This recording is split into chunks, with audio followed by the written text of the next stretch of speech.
5:01, and it's time to get call to order the meeting of the governing school board at 570 Lito Galindo in the governing school board room of the Santa Cruz Valley Unified School District 35. Would you please stand for the pledge? And Mr. Jonathan Chavez, would you please lead us in the pledge? Thank you. Yes, sir.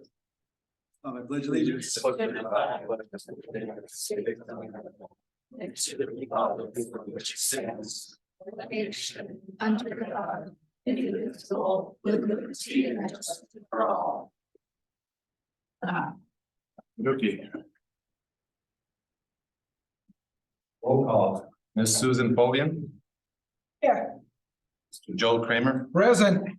Lourdes Vasquez. Present. Mr. Brad Beach. Present. I'm here, so we have a quorum. Along. Adoption of the agenda. Google. Yes, thank you. We have a request from ADM and Crane if they could, right after the ADM construction update, if they could move the information discussion action item to right after this presentation.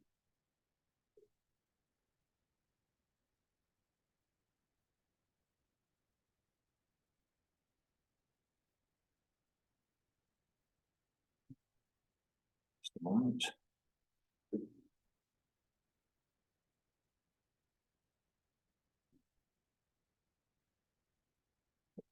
Right after executive session.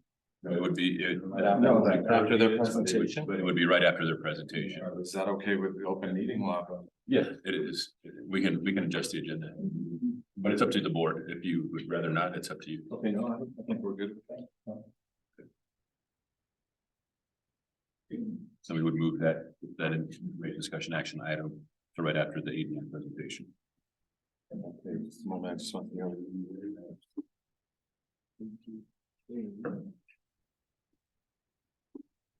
Okay, so do I hear a motion to add the item from information discussion regarding SD Crane right after the presentation? So moved. Second. Okay, I have a motion and a second. All in favor, please say aye. Aye. Aye. Aye, motion passes 5-0. Any other changes, Mr. Recruiter? No, that is it. Thank you. Okay. Do we have any calls to the public? No possible. Okay, thank you. Recognition of site secretaries, Mr. Verdugo. Thank you. Hopefully that this evening is going to be full of celebrations, but we start out with some of our most important employees of any school site with our secretaries. So I'm going to go ahead and turn over to Mr. Fanning, who will be recognizing our site secretaries. And as a side note, next Wednesday is Admin Professionals Day. So this is perfect time to recognize them. You bet. Good evening, Mr. President, members of the board, district administration. Thank you for allowing me to once again celebrate some pretty incredible people. I had the privilege of being a site administrator, and I can tell you from experience, just as some of you might know, without that right-hand person, things cease to function the way they need to function in the school. So I looked up a couple of quotes for site secretaries. And if you would indulge me, I only have two. And then we'll go into the actual recognizing of the secretaries. School secretary. Now, letter drafting, people connecting, teacher supporting, chaos coordinating, life-changing, multitasking. See also queen of the office, superhuman. And the second, school secretary, because super amazing, life-changing, multitasking miracle worker isn't an official job title. So I think that says it all. And with that, I'd like to read some of what makes each one of these folks special. I know Roxy is not here this evening. We knew that she was not going to be here, but I'm hoping that she will take a look at the recording. So from San Cayetano, Roxy Leyva. Miss Roxy Leyva dedicated the past 10 years to our Cheetah family. She has served in whatever capacity she was needed. Reading interventionist, resource teacher, parent liaison, and now school secretary. Mrs. Leyva is the epitome of what San Cayetano is. She cares and ensures students learn. She has created long-lasting relationships with our cheetahs. They look for her on the playground to share their stories with her and will even find her in her office when they need comfort. She is always there for them to, whether it's to cheer them on or to give them a hug.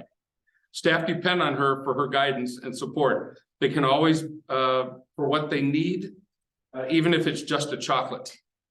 Although Ms. Leva's office is sprinkled with notes and gifts from parents, staff, and students alike, we could never fully express our gratitude for her dedication and love. We can truly say that San Cayetano would not be the same without her. She is the heart of our family. So like I said, even though she's not here, we certainly want to recognize all that she does for San Cayetano. So that's Ms. Roxy Leva.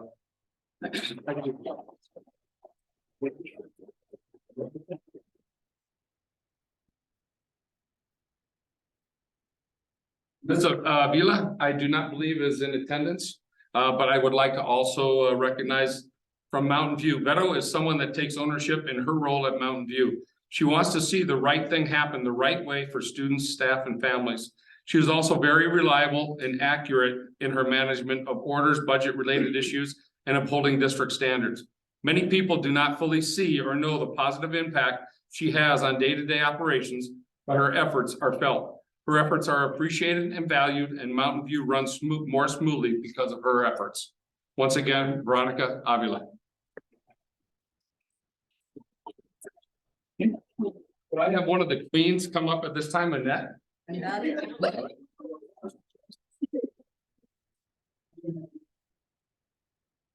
From Calabasas School, Annette Garcia. Everyone knows who Annette Garcia is, not just because her contagious, but because she is the one of the best principal secretaries anyone could ask for.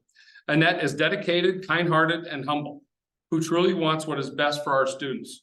Her work ethic is unwavering as she manages such a large school.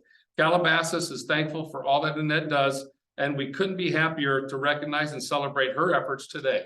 Cougar Pride.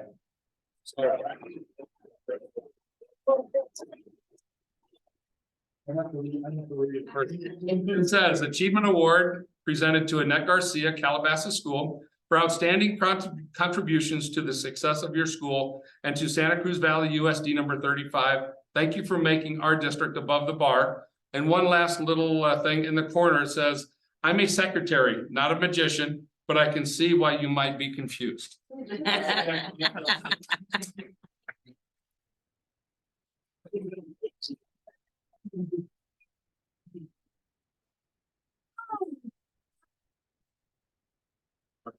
Sorry, Rosemary, if Rosemary. Rosemary. From Cuatamundi, Rosemary Valdez. Rosemary has an extraordinary level of work ethic, dependability, energy, accountability, and a genuine caring for our district, school students, and staff alike. She thinks outside the box and takes the time and energy to understand anything that comes her way. She always goes above and beyond my level of expectation and completes any task given with pride. Rosemary is my right-hand person. I trust her and know I can count on her with anything I may need. She assists me with countless items and ensures that the vision is both completed beautifully and with purpose. I am able to share ideas and she helps me bring them to reality. When I give her a list of things I want completed, she comes back with that and more, making things seem effortless and seamless. It is an honor to be able to work with Ms. Rosemary Valdez and have her as my secretary. Thank you for all that you do, Rosemary.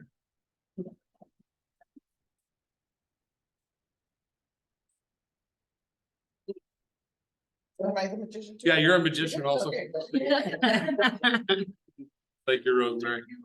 Thank you. Lastly, from Rio Rico High School is Maribel. The other magician can come on up.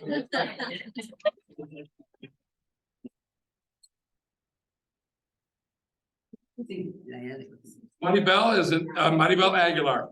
Maribel is an exceptional individual that the entire school community of Rio Rico may count on.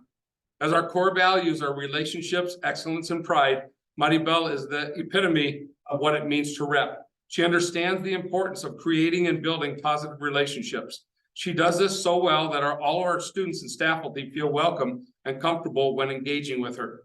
As a faculty member, she is certainly excellent, and she received multiple votes and nominations as the Rio Rico High School Staff Member of the Year for the 21-22 school year. In addition, she exudes pride as she can be seen supporting student clubs and athletic outside of her office role. She's an avid supporter of the softball program and enjoys cheering on the Hawks. Thank you for your commitment to our families, faculty, and most importantly, our students. You rep. Maribel Aguilar.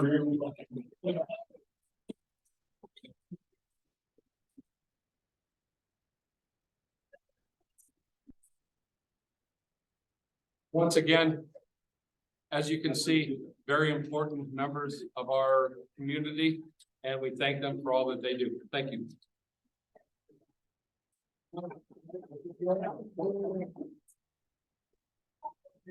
Thank you, Mr. Fanning. You always give great speeches. We all know a great communicator over there, the mayor of Rio Rico. Ms. Fobian, Thank you all. did you have anything that you'd like to say before we leave? Got it there? Well, I just don't want to offend my colleagues because I've been called out on that. Oh, yeah, he'll call you out. So anybody have any discussion? Well, seeing that they left, you can come back again. Alright, let's talk about the thing here. Take your time. Oh, I'm just thinking of it. Oh, there they are. Back.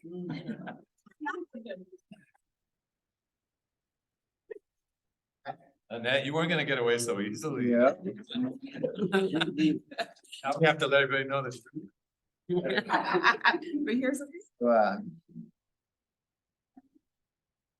Beach? I agree with everything John said. Annette and I go way back. When I was at Rio Rico High School, she came to Rio Rico High School. When I transferred to Pearson High School, she transferred to Pearson High School. I thought you were stalking me. just a little bit. But she was a queen bee down there. Then she transferred to District 35. All the secretaries, you guys are amazing. You know, I could ask a principal, when's who's leaving on the field trip? And they'd be like, I don't know, Annette, who's leaving? 32 students are leaving at 1 on the east parking lot. You guys know all the answers. So just want to say thanks for everything that you guys do. Thank you. Thank you. Ms. Fobian? Thank you all. Thank you, thank you. Coming and staying and just really being that right-hand person. Thank you. Ms. Vasquez? Thank you guys for everything that you do. You guys put a smile on everybody's face when they walk in. They know that they can count on you and you guys are amazing. Queen bees, what can I say? You know, Mr. Kramer? Thank you. Yes, all three of you, I can say I can trace our connections to Nogales from many years ago. I think it starts with Annette, you were the student. I was your government teacher, so way back in the days. Yes, I've known her and her sister for all those years and you've done wonderful, good job, continued success. Maribel, I knew you from years with obviously where you worked before, so I knew you at that time, certainly with the family connection there, but I know this, congratulations to you. And Rosemary, certainly, 1990 was when the first. Young kids then in our 20s. So it was very nice that you got this award and continued success for everything that you've done as well. Thank you, ladies. Thank you, ladies. Thank you. Yes, I think you did a great job. I love the speech that you just wrapped it all up in a nutshell. Thank you so much from the bottom of my heart. You do great work. Three of you, all the secretaries, I'm heroes. Well, had a lot of stuff that I had to do with you when I was in the high school, and I remember how you kept me honest, you, Lourdes, and he said, always keep me honest, never let me get that PO for the Winnebago I wanted. Still love you anyway, you know? But thank you for all that you do, and Annette, I still owe you a burrito from Joe's. It's a cow. Not a burrito anymore. Cow. Interest. Yeah. Oh, what a bubbly personality you have, and a lot of fun to work with you. So thank you, and thank you, John, again, for the great speech that you gave. Thank you.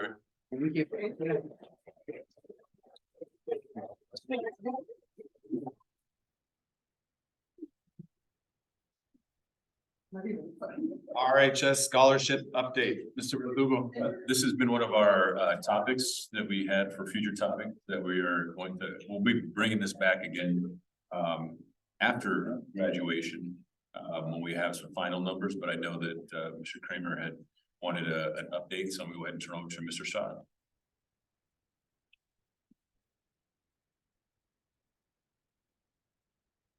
Mr. President, good evening, members of the governing board, administration, thank you for having me today. I'm speaking on the topic of scholarship update. So I wanted to share information with the process that we engage with at Rio Rico High School, specifically with our school counseling team, with how we inform our students and help them with their scholarship opportunities, completing scholarship applications. As Mr. Verdugo mentioned, we are currently in the middle of students interviewing and applying for scholarships. Many of our local scholarships are taking place this week. A few started last week. So we want to give the update. Just to start off, we have a list of just comparison in the amounts of scholarships afforded to our students, and the amounts of dollars, merit offers, local offers, and athletic offers. So you can see the trends over the years from 2017 to last year's graduating class of 2022. I will mention that last year we didn't have any athletic scholarship signees. You know, that's just that goes with our students going on to the next level. But this year we've already had 3 individuals signed to commit to the next level. So we will be able to share athletic scholarships this year. I know in speaking with Mr. Laughlin, he's hopeful that we'll have several more by the end of the spring season as well.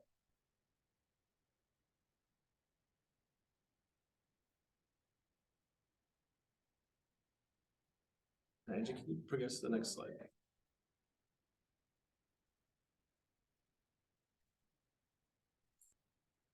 So just to go through how we communicate in regards to scholarships. So this would be new information that we're presenting to you, so you're aware. We do multiple things with our seniors. We have our school website that we share with our seniors and our families, so that parents and students can go onto the school website and gain information there. We share our school PowerPoint, and so what the counseling team does is they create a Google Doc that has a running list of scholarship information on a slide presentation. We share that on our school website. We share that in our Google Classroom for the class of 2023. So all of our student cohorts, seniors, juniors, freshmen, sophomores, they each have a dedicated Google Classroom, and that's where we communicate many things to them from the counseling office. That's how we hold our students accountable for their ECAP through our Google Classroom assignments. And one part of that Google Classroom has scholarship PowerPoint and scholarship spreadsheet information. We also have things posted in the counseling corner. You'll see a picture of later in the presentation. And our counselors engage with our seniors in the classroom. So our senior class counselor goes into our senior classes to engage with our students, to show them, teach them classroom lessons aligned with scholarships. We also do that with our junior cohort as they get ready to prepare in the spring semester when we do our classroom visits. Our counselors go into the classrooms for multiple things depending on the cohort needs. And for our seniors specifically, we go through scholarship information when we're in classrooms.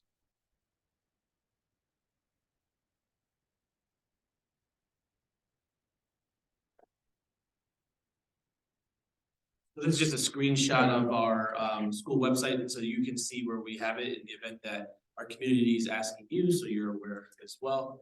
You can go to our counseling corner, which is a tab on our webpage for our school site, and you can click on Plan for Success.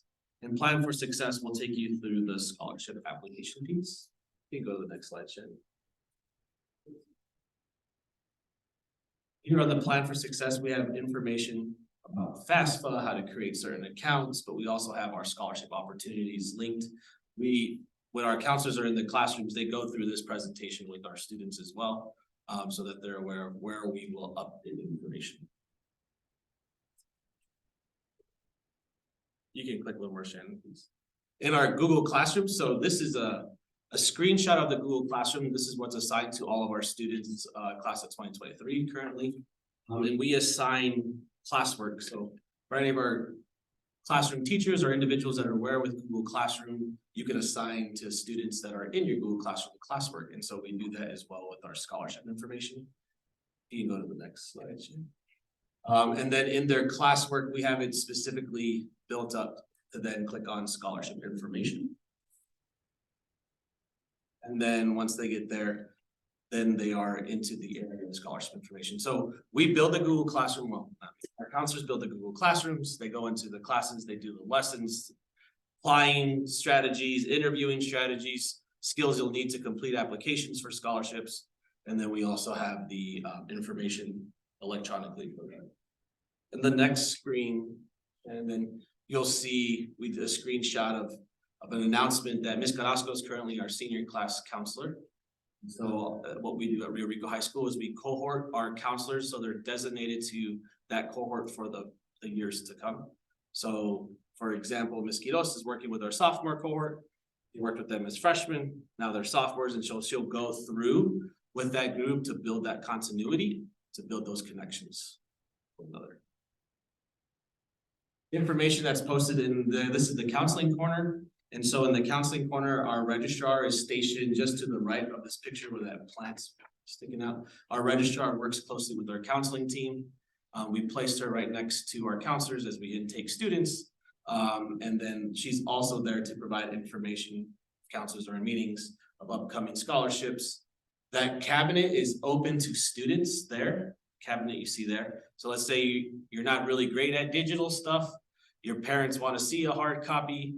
You can't pull up the internet at home. All of our scholarship information is also available to students. They can access this counseling corner anytime during the school day when school is open. And then they can, they're free to go to that cabinet there and grab the paper copy of all the information we're sharing. So we have that set up for them as well. And many of our teachers across campus, I know in our SEMA program, our credit recovery program, they also post scholarship information, but our senior teachers, our AP teachers post scholarship information. This is an example of a teacher that posted scholarship information in the 600 pod for students. And this picture is actually from Ms. Mendez and the SEMA Vista team. Even though we have students that are in that program, we're still encouraging post-secondary success for them. And so she has that there as information for them to be aware of. A great partnership we have this year. We have Emma Sawyer on campus from our Earn to Learn Near Peer Advisor partnership. So in partnering with Earn to Learn, we're afforded Emma as a near peer advisor. She's on campus multiple times a week. And her primary goal is to assist with post-secondary efforts and getting our students to that post-secondary efforts and bridging the gap of making understanding the FAFSA a little easier. Helping with scholarship applications. And she's been a great resource to our team. She's housed currently in the Gear Up Lounge, and students are aware that they may go to her and seek her out for assistance. She's also been part of our classroom lessons with our senior counselor, so all of our seniors are aware. Our FAFSA completion, I met with Mr. Alvarez about a week ago to review the numbers. Our FAFSA completion rate this year as opposed to last year has increased. I think one factor is having Emma on campus to assist with that. And our counselors also completed 2 or 3 already FAFSA nights. So we have great partnerships with Emma. We also have a partnership with Gear Up, as you're all aware of. And Gear Up and the CCREO Hub actually sent individuals to help us with our FAFSA night. And as a parent of a graduating senior, it was super beneficial for me, even though I'm a school principal, because I don't know if the last time any of us have actually gone through the FAFSA process, it asked a lot of questions. And I even raised my hand and Ms. Gila came over and helped me. Sandra from the CCREO Hub came over and helped me as we got Casey to complete his FAFSA. So it's been great partnerships with those individuals. And with Emma on campus, she's available for students. That's her sole purpose. students. So she's not in 504 meetings, she's not in IEPs, she doesn't get caught up with any of the other duties that some of our counselors have to perform. She's there strictly to help students prepare for post-secondary and bridge those gaps. So moving forward, here's a list of upcoming local scholarships that our students can apply for and or interview for and or try to earn the receiving monies. You can see there, that's a list of them. And I can say, in speaking with some of our scholarship committee chairs, the Sinclair Trust, the SDB 35 Hall of Fame Scholarship Committee, the Tubac and Rio Rico Rotary Scholarship Committee, and the Friends of Santa Cruz Valley Foundation Scholarship Committee. They have all mentioned to me that they've had record numbers of applications this year compared to years past. That's exciting. Specifically want to note the Friends of Santa Cruz Valley CTE scholarship that we started on that committee. We started that because we recognized the top 5% through that organization. So they wanted to recognize CTE scholarships. And so they award CTE scholarships. They've had more applicants for that scholarship specifically this year than they've had in years past. And they were really surprised with how many of our students that are applying for the CTE scholarship that are actually going to a four-year university applied as they're looking to continue their scholarship or their CTE programs in engineering or in business. And so qualifying those kids for that scholarship as well. As of March 27th, here's a current update on the merit scholarship was awarded in amounts from our three major universities that our students have received as of March 27th. And then updated local scholarships that have completed since then or prior to this presentation being put together for the governing board. Those are the completed scholarship organizations that we'll hear back from soon. I'm not aware of where they stand. And I will say the women of Quail Creek, they came down last year, was their first year, and they were really impressed with our students, so they came down this year to award our seniors with that scholarship as well. They primarily award students in the San Juanita Green Valley area, but outland of our students, and so they came down last year for the first time. So we had them back. And some information regarding FAFSA, because this is another very important part of that post-secondary process. And here are the dates that we were in math classes. Our counseling team was in math classes to support students with getting their FAFSA IDs. So that way they were prepared for once October 1st hit to enroll into FAFSA. Here are the two FAFSA family nights that we had. Great success those nights, great turnout. And then we will be able to track our data through the data platform that we are using to compare. And as I mentioned before, our percentages are higher this year than last year as of.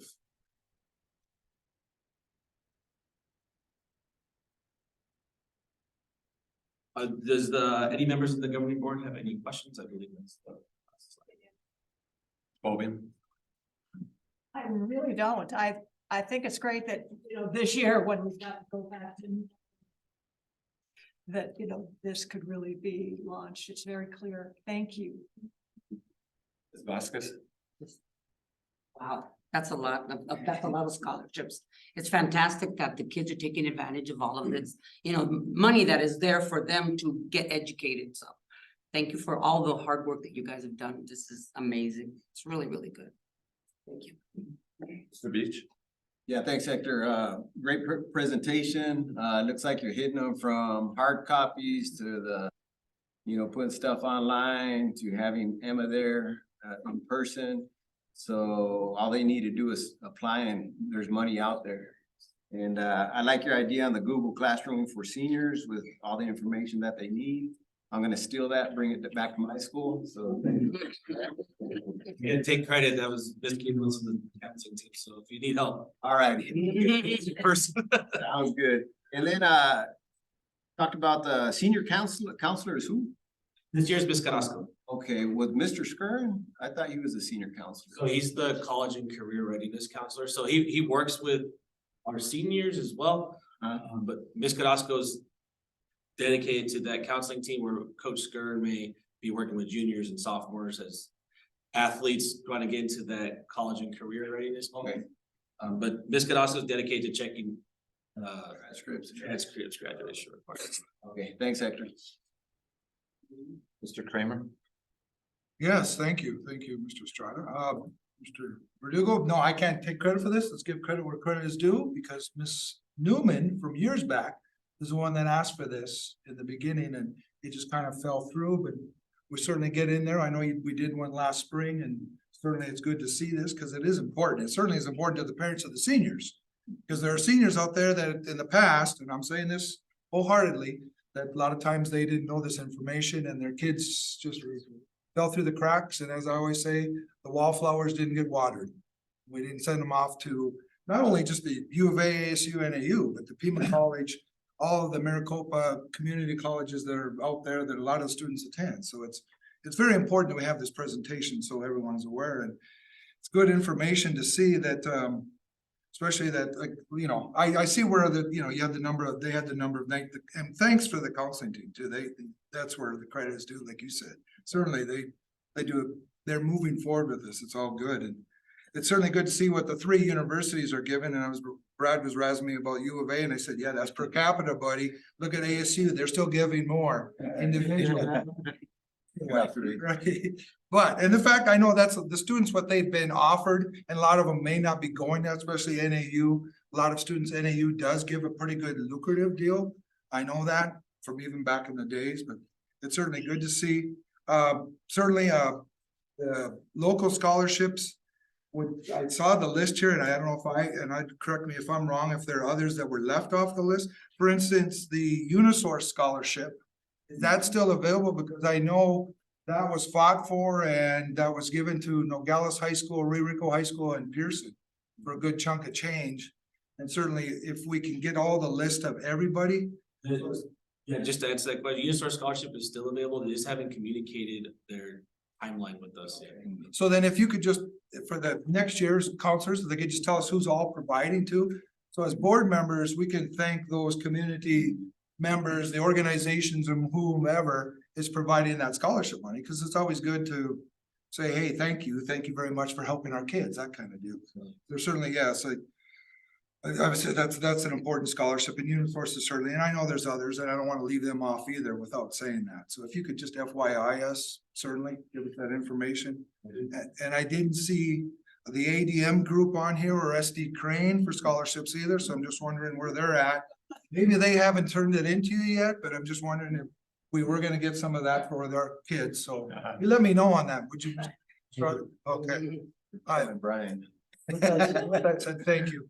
Thank you for the presentation. And just real quick, just to follow up, so the other thing that's not listed here is the CTE certificates, because I think that's the postgraduate stuff that we'll need to add to this list, as well as our dual enrollment, because we have dual enrollment that counts as, would be similar to a scholarship for our students because they are leaving with college credit, and we are getting it paid through high school. And so I think last year we were over $1 million worth of dual credit that our students had. So that could add to this total as well. So I just wanted to share that with the board. Thank you. Thank you. You bet. Well, I want to thank counseling. You guys do a great job like always.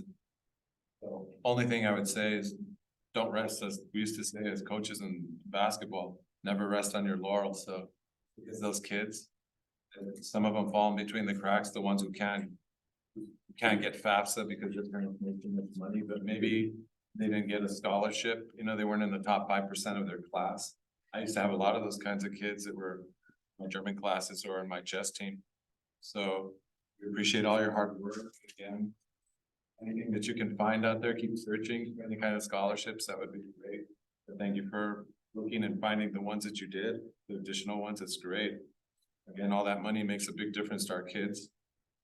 And thank you for the presentation. You're welcome, Mr. President. Thank you. ADM construction update, Mr. Verdugo.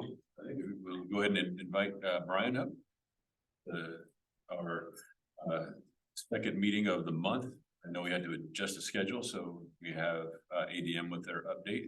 And again, due to the change, they'll have their request for extension from SD committee. So Brian. Thank you, Mr. President. See if this is working. Starting us off, thank you for having us again tonight, the 18th April.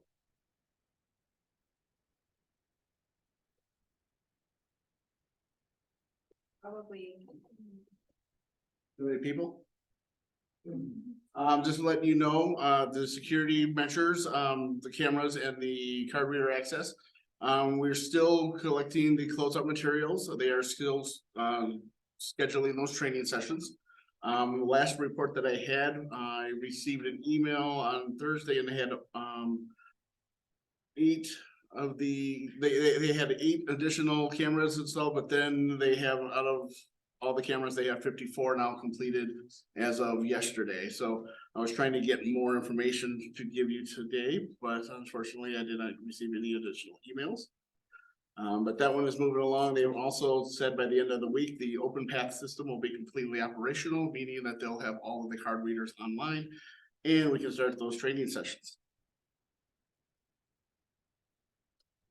The field lighting upgrades, all the poles have been installed. We are now waiting for the elevation certificate, which has been submitted to the county to get its green tag. That apparently that's the inspection, so that they can come back and have Unisource in and have that ready to be energized. Right now, the contractor, I was talking to him before we came in here, and he assures me that Unisource and his crews are ready to go as soon as we get this inspection report completed. They'll be there to turn us on. This is another pictures are showing the gear. We're waiting on that certificate for green tag inspection. We also have been underway with the JROTC obstacle course. We have conducted 2 meetings so far. We were trying to schedule a follow-up meeting for this week. However, due to schedules and other conflicts, we weren't able to do that. So we're trying to put one together next week. After hearing some additional information, it looks like we may have to eliminate one of the major obstacles that was hoped for. But that we have plenty of other alternative obstacles that we can use in its place. So very hopeful on this one, and after next week, that should be our final meeting, and then we can get moving on this. The pool has already been awarded to MDG Construction. We had our kickoff meeting actually this morning for construction, and what we talked about was the middle, the procurement of the products, construction schedules, things like that. They are sticking to their April 2024 deadline, our completion date, and they assure us that they will have that completed. So this one is moving forward. After talking to them, they still have to put together their complete schedule, but it looks like they'll be breaking ground right after graduation in May. So looking really good. The CTE field house building is still on hold. We won't hear much more on this one until after the SFB does their budgetary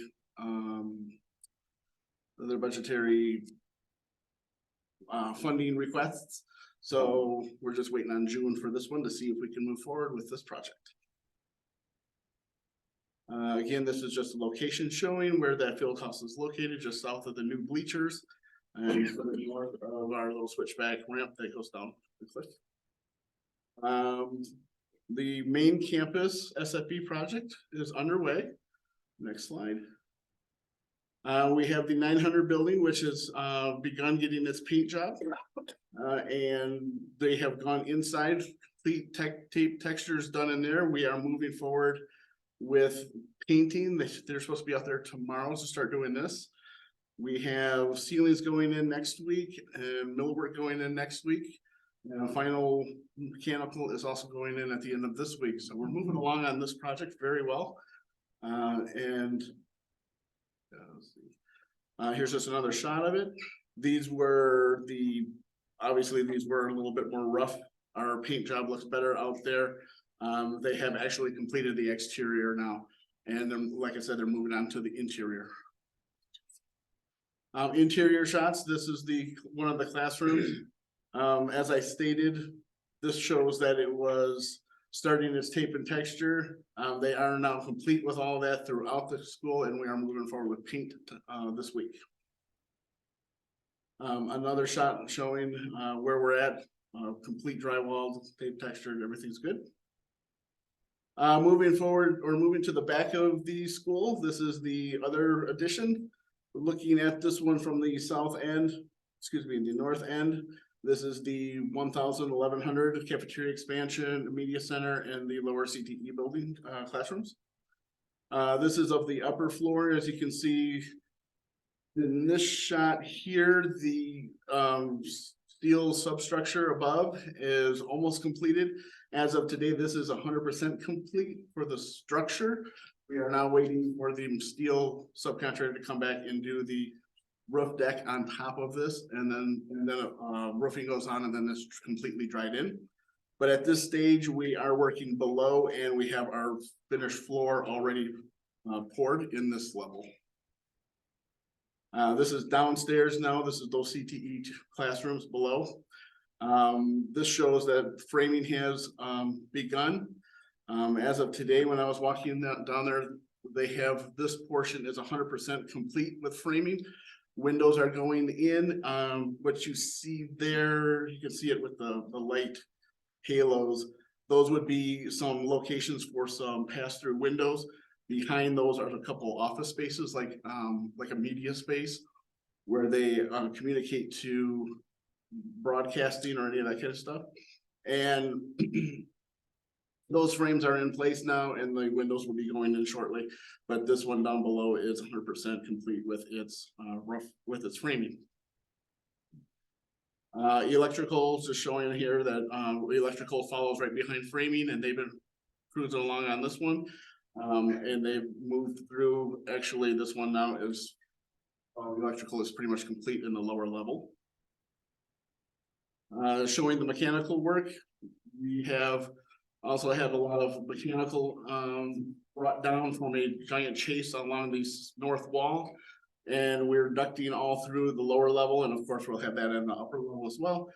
This shows the start of it, and from our OAC meeting this afternoon, the mechanical down here is 90% complete, and they should be wrapping up this week on this lower portion.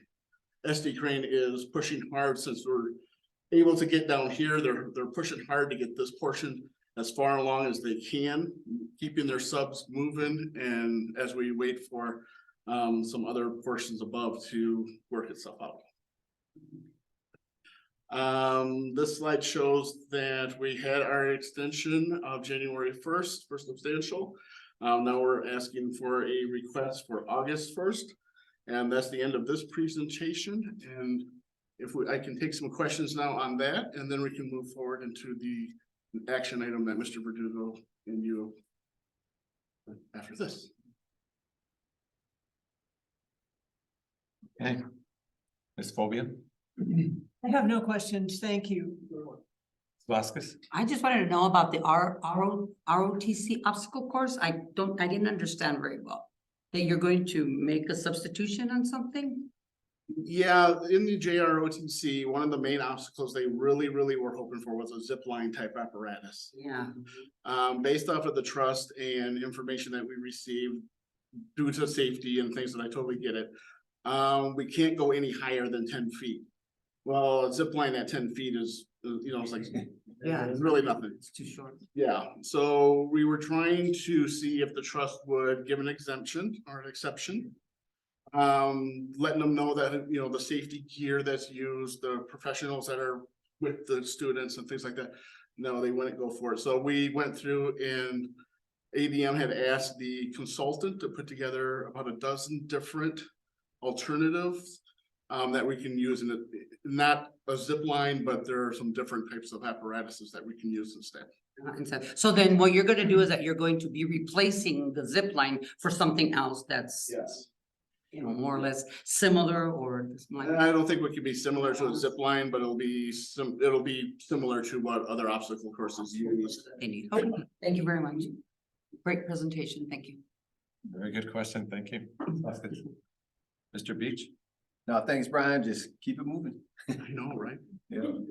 Thanks for that. Mr. Kramer? Yes, thank you, Brian, and thank you for the request of what's going across the state, and like I said, Walton with of us. So there's some good insights to this. I mean, you know, this is what I was looking for. Sorry, I didn't get into the presentation, but it's there for you. Right at the last minute, it was like the supply chain, it just came out at the right moment, right? So like in your presentation, I was gonna say, well, let's have a supply chain delay for you. Just joking. Question, I wanna put this on record because I know I've asked this before, but I know that it's gotta be on record because it's certainly important that I was looking at all this. I don't know if I asked you this, and I'm sure we did, but it's gonna be 20 years from now anyway, that this will pop up. But all this steel that we're using, everything of all materials is made in USA, right? This thing- I'd have to. Would have to research that part. That wasn't a qualification of the RF. No, but that's a question that I was asking, right? Again, not knowing that question was coming, I didn't have any research on it. I don't know. Typically it is, yes, because what comes from overseas is much inferior and not of quality that meet the specifications and standards of the ASTM specifications that are called out by the structural engineers. That's my question, 20 years from now. Granted, some of us won't be in this presence other than probably Mr. Ramirez, because he'll be here forever, I think. That was, I wasn't trying to stump you guys, and that wasn't the point of it. That's not what I was saying about it, because of what you just said about the inferior materials that have been coming over in the last 3-4 years. Certainly, that's a question that if you can get some information to us, just so we, you know, can say, or whoever's here 20 years from now. Well, and the steel that's being used on the site too as well is a little more robust than typical two-story buildings because the slab up above, there's a difference where you go from a metal deck to kind of a slab on grade, that they left it at the typical type of slab on grade concrete and not a lightweight concrete. So they've come in with a much stronger, heavier duty steel package to support those upper levels as well. It's a lot stronger than typical construction. Thank you. That's good to know, just because of things, even in this room, we've had some situations that maybe not because of the steel or roofing up there, but it's always good to know in future. And that was my question, and certainly if you can get that information to us, or maybe just me, because I'm asking, but certainly. But again, thank you. Thank you for the presentation. Thank you for the information regarding, like I said, very good insight. I never thought of the checkpoints as being a hindrance, but I understand that. So certainly that's important to know. That answer your questions. Thank you. Thank you, Mr. President. You're very welcome, sir. Mr. Kramer, I promise you, I don't have any paintings of myself like Dorian Gray, you know, in my house in the attic somewhere, you know, so I think I'm gonna live that long, like Methuselah or something like that, you know? At any rate, getting back to seriousness, Mr. Verdugo, what do our attorneys have to say about this? Is this gonna cost our district at all? Again, I always have to ask that question. So we haven't moved into that item yet. We have not moved into that item yet, so So we can't discuss it now. You want yeah, to- so as soon as we move to the next item, so any further questions on the ADM presentation, then we can move into Any the. further discussion? No, thank you. Okay, then we'll move right back to that item, which is subject A, category 4, SD Crane Construction Extension Request. Mr. Verdugo.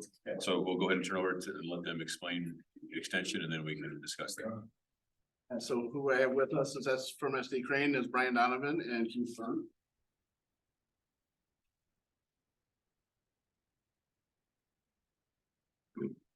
Keith Burns with SD Crane. Brian's here with me as well. Mr. President of the board, thank you for your time today. I know this is something we talked about a few weeks ago. and notification of an extension coming up due to additional delays that have happened throughout the project since the last time we had met. Inclement weather being the majority of it, but then also having some manpower issues with crane operation space, getting steel erected and some of those things. So again, we have submitted officially for an extension, and Brian, correct me if I'm wrong, August 1st is August 1st. the new date. We're doing everything we can to get done sooner. We're also in our meetings discussing exactly where we're at with the principal and the staff that are on site. Letting them know when that such things such as like the 900 building, we feel they'll get well ahead of where we're at on the 1100 building. You can start moving in, getting those classrooms prepped for the teachers, furniture, everything that needs to move in. That Brian was showing on the slideshow from ADM, we're pressing to do everything that we can on the lower level in that 1100 building. Would it be ideal for us and more efficient to have like the mechanical sub who's 90% done and we'll be completing out this week to do both floors all at once? Yes, that's not the time frame that we're in. So we are pushing them, getting their crews on site. Everybody has been cooperative so far to this point, understanding the push and the need to meet the schedule of school starting and being done and completed before then. We know that's huge. We understand that. We've done lots of schoolwork, and that's everything we're working towards, is to make sure that we don't inhibit or slow down any of the progress of the school and the teaching of the students this coming year. Thank you.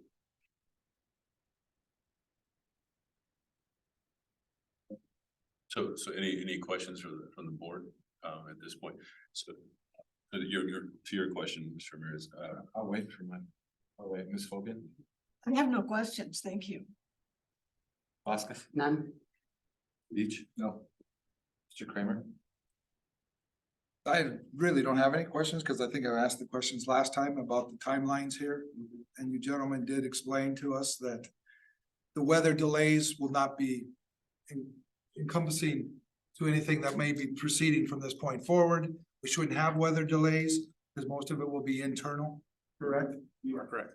So with that said, yeah, you're just gonna have to just keep, like you said, keep pushing forward. Hopefully August 1st. Hopefully it's July 15th or whatever. Agreed. Right, you know, because you may be working inside, you might be able to get everything done sooner.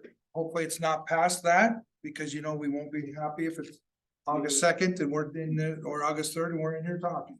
We're right there with you. I don't have any other questions regarding that, because again, with the email that we received and with the statements that the gentleman made last time regarding construction, I'm good, Mr. Ramirez. Thank you. Thank you, sir. Well, I have a separate question before we get back to that, which is, I remember when this was first pitched to us, that we looked at the dimensions of the class sizes, and when we looked at the furniture that was in there, there were enough tables or desks for 32 people in a room. But I remember asking then, what are we gonna do with regard to class sizes that are bigger than 32? Because I myself, when I taught at Rio Rico High School, had 38, 3 classes straight. Sometimes 38, and 2 36s. And I know there are colleagues still that still have those class sizes. And I remember what the answer was, which is, you can always put more furniture in there. But that doesn't change the dimensions. We can't play math and magic here. And what I'm really concerned about right now, that we missed the boat on when it came to the Performing Arts Center, was I remember Mr. Kramer very vividly and very wisely told us, hey, what about the seating arrangement? Then we compensated for that. And I remember when we went to the ribbon cutting ceremony, we were packed in there like sardines. I'm concerned about that. What is the situation going to be like for our students at the high school if they get packed in there? We put all that furniture in there. We don't change the dimensions. I mean, it's too late now, but I mean, just what are we going to do about that? I had mentioned that before this construction started. So what are we doing about that? Architecturally, like you said, we can't do anything about that now. That would just be fall on the school and how do they can break up their classrooms and make them a little bit smaller or find that there are larger classrooms. Typically, classrooms are designed around the 900 square feet. And I think we were just a little over. So that's kind of the typical that we shoot for. And that's where we were at. So I guess it really falls on the school and how they're going to break up their class and student bodies. Well, that leads me to ask you, Mr. Verdugo. So many of, obviously, the school facility board dictates what the standards are for classrooms. And so that's where we're limited with the funds that we have. The school facilities board decides this is what the standard is and this is what we present to our construction. So the rooms are obviously capable of holding more than 32. And that's, we have classrooms, as you mentioned, that hold currently more than 32. I didn't mean it as a gotcha moment like that. Mr. Verdugo. I just want to make that clear. I just thought of that right now as I was thinking about the dimensions of those rooms. Essentially, we're doing what we're doing now. And they're, and as Brian said, they're a little bit larger than what the standard. How much larger did you say? If I remember, and I have to look back, but I think they're 950. Just right around in that range. And then the CTE rooms are even larger than that, of those. Yeah, those are very large. Double, I believe, And that's because those are specialized. last room. And then when we do, if we ever get to that point of the field house, those rooms are large as well, so. We do have plans to build larger rooms that could be utilized for the bigger classes. Okay, thank you. And with regard to the other question, So we received the letter because we adjusted our meeting time. So I know that the board is interested in having us converse with our attorneys prior to making or taking a vote. So my suggestion would be to accept the letter, and then we will then take it to our attorneys for review and then come back with a decision. so do we need to table this? You don't need to vote, or, you just know there's no action taken. So we can bring it back. It doesn't need to be tabled, just because if you choose not to vote and take an action, then it just moves forward. It moves forward anyways. As far as we would then just take it back to our attorney. There's just no decision for SD Crane at this point. We would then bring it back because again, we want to converse with the attorney, the item, make sure that not saying it's not justified, but we want to make sure that because we did receive short notice, that we want to make sure that we review that. And so you can vote to table it. That's always an option, but we can then just not vote and then bring it back on our first meeting in May. Well, then I'd like to hear more of what my colleagues have to say. Ms. Fabian? Well, I certainly like the idea of the attorneys looking it over. What that does to the time schedule, no. Because the extension is going to be there either way, if they're requesting, because they're going to continue to work throughout. And so this is just asking for that extension. And again, Brian and Jennifer have provided the specification, but again, giving us the opportunity to review with our attorneys to make sure that fits with what the district wants. Thank you. Mr. Kramer? Well, I concur with Ms. Volby, and I think we defer to our attorneys, and anytime we can get the attorneys to give us a decision, because this is contract law. And that's what they're gonna look at, whether the attorney is gonna tell us that justifiable. And if they obviously give us that opinion, one way or another, I guess we'll go from there, right? Thank you. Ms. Vasquez? Same thing, I just, the thing is that they're not gonna stop working, and the project is continuing until the attorneys see it. I think it's fair. I think it's good. Mr. Beach? Yeah, I agree with my colleagues. Do I hear a motion then To table. table it? So moved. Second. I hear a motion and a second. All in favor? Aye. Fine. Aye. Motion passes 5-0. Thank you. We'll get back with you. No problem. Thank you. Thank you, gentlemen. Thank you, For gentlemen. the information.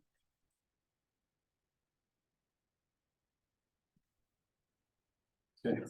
Superintendent's report, Mr. Verdugo. Thank you.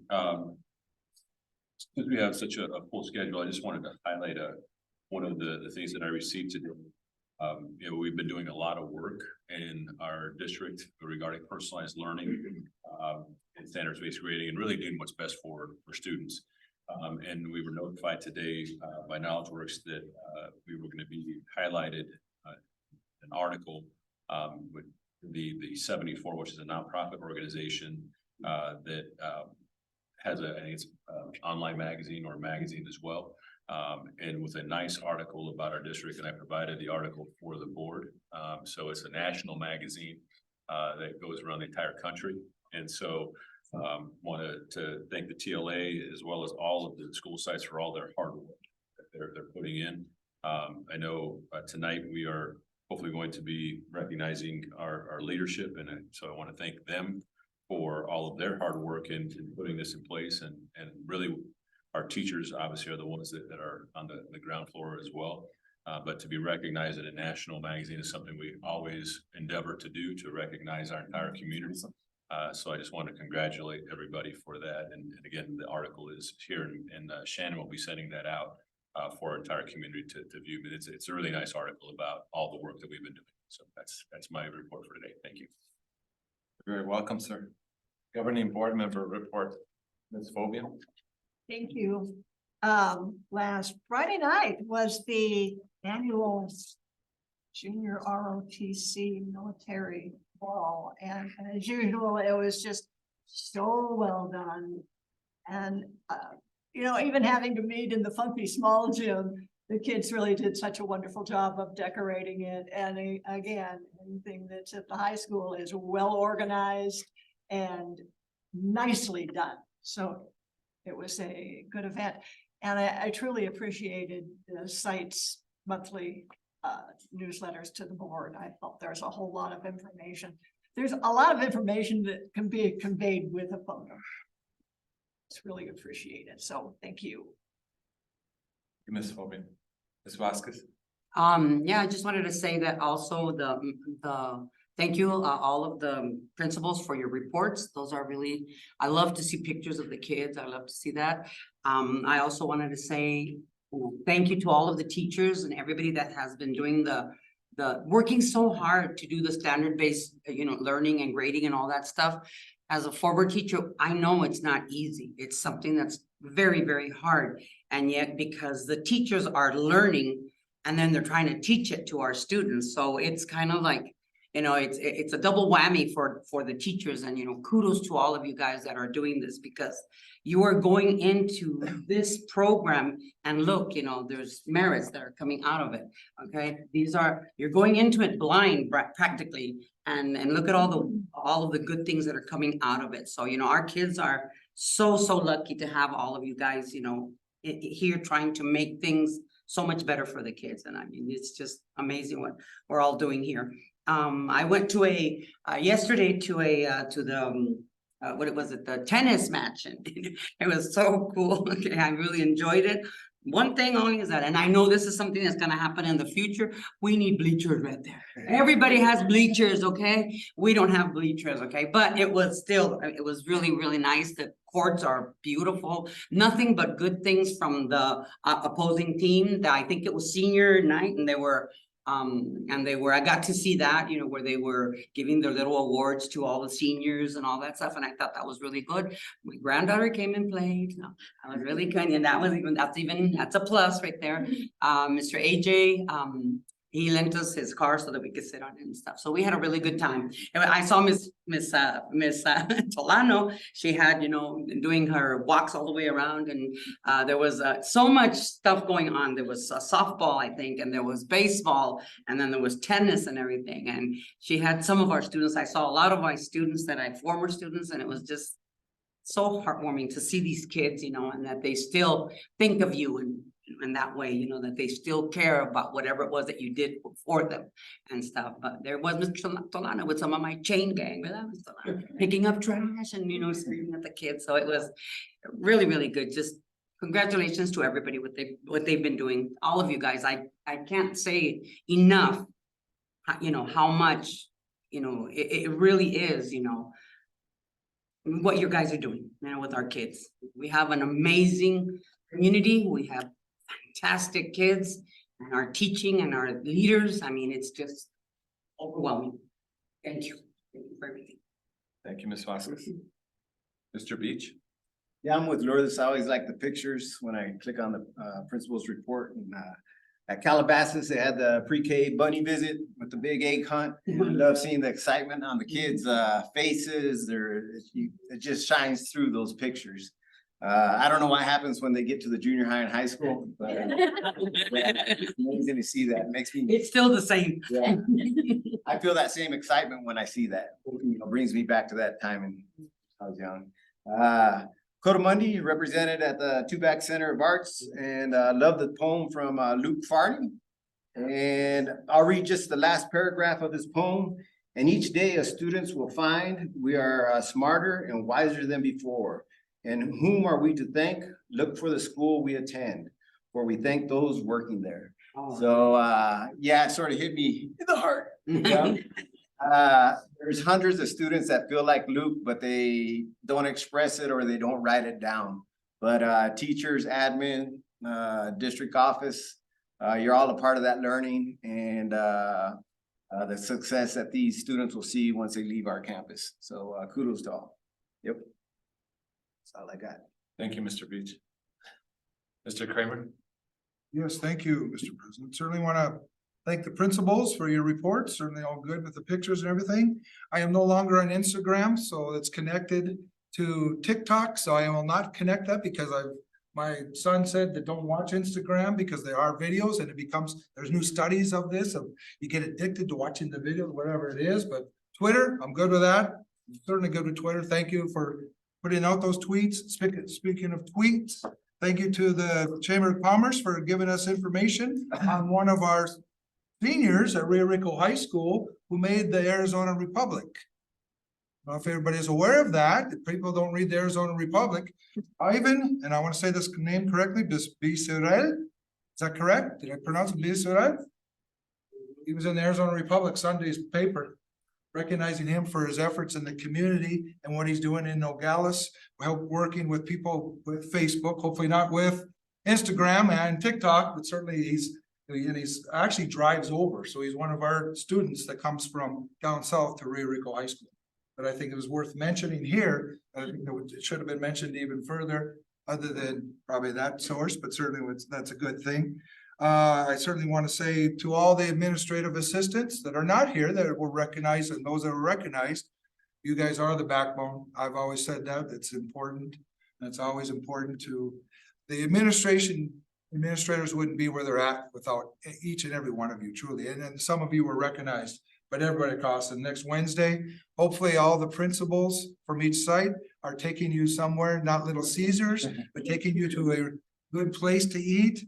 I know in Rio Rico we're limited, but certainly that's important.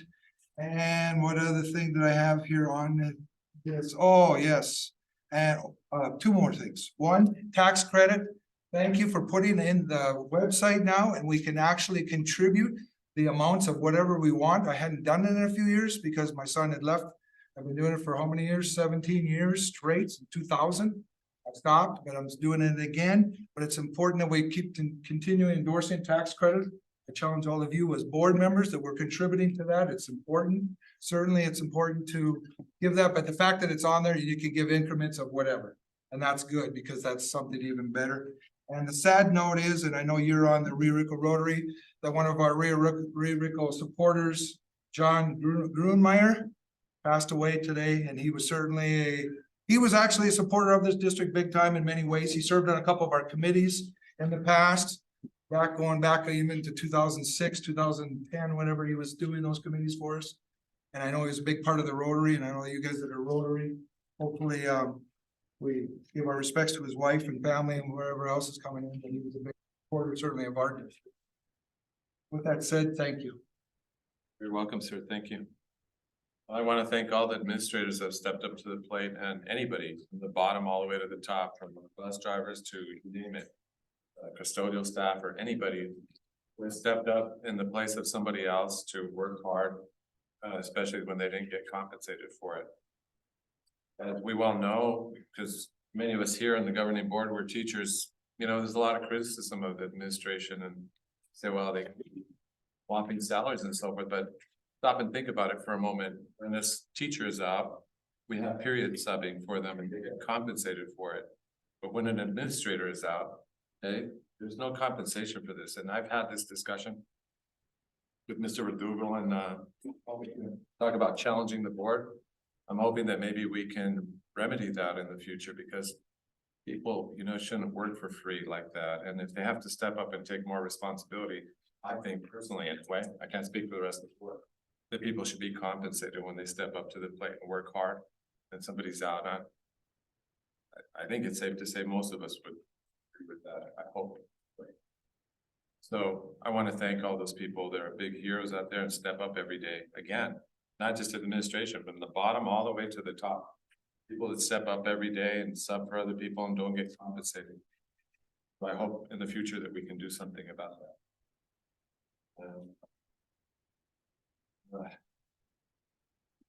For the sake of time, because we have the budget, as everybody knows. I just leave it at that. I want to thank the public too for their indulgence for such a long meeting today. And my colleagues too, for your patience and dealing with one another in these long meetings, because they too, to be here, as you well know, they're not paid for anything. They volunteer their time. If there's any misconception out there, I want to thank my colleagues too, for their patience and indulgence. Okay, so we're gonna move into executive session. So anybody that'd like to run out of here before, well, you got a chance, as Mr. Beachell said, you know, you can watch the rest of the meeting on here, or you can join in, you know, through the internet if you wish, or you can stay here, but I expect that we're gonna have quite a lively discussion. It takes some time, so again, thank you for your indulgence.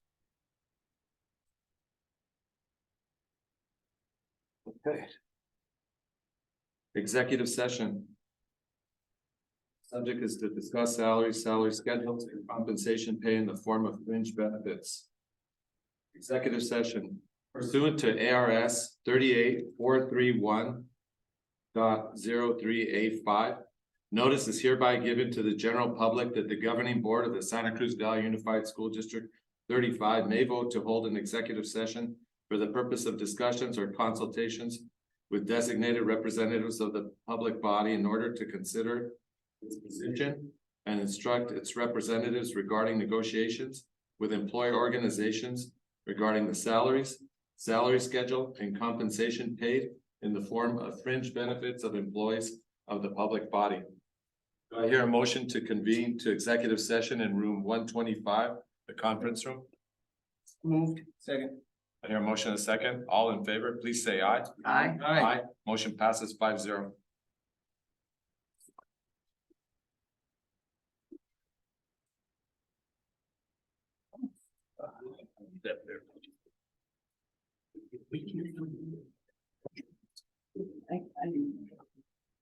Steve, how you doing?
Es que mira, no dicen.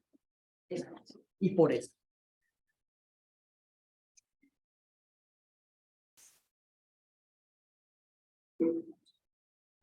Go ahead.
No.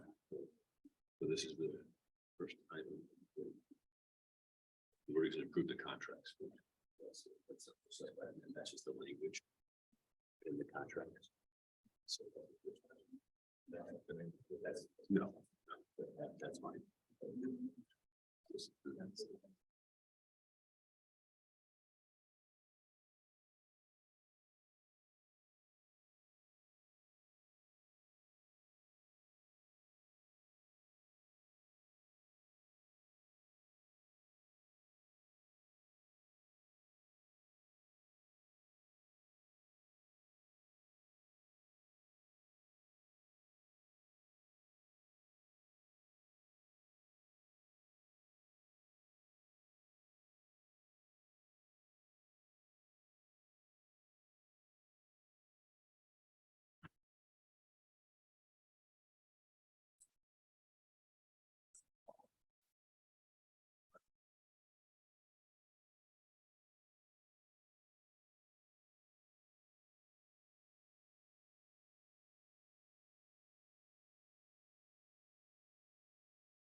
Folks, just trying to get my bearings here. Do I hear a motion to reconvene to regular session? For the SCVUSD number 35 governing school board? So moved. Your motion is second, all in favor, please say aye. Aye. Aye. Aye, motion passes 5-0.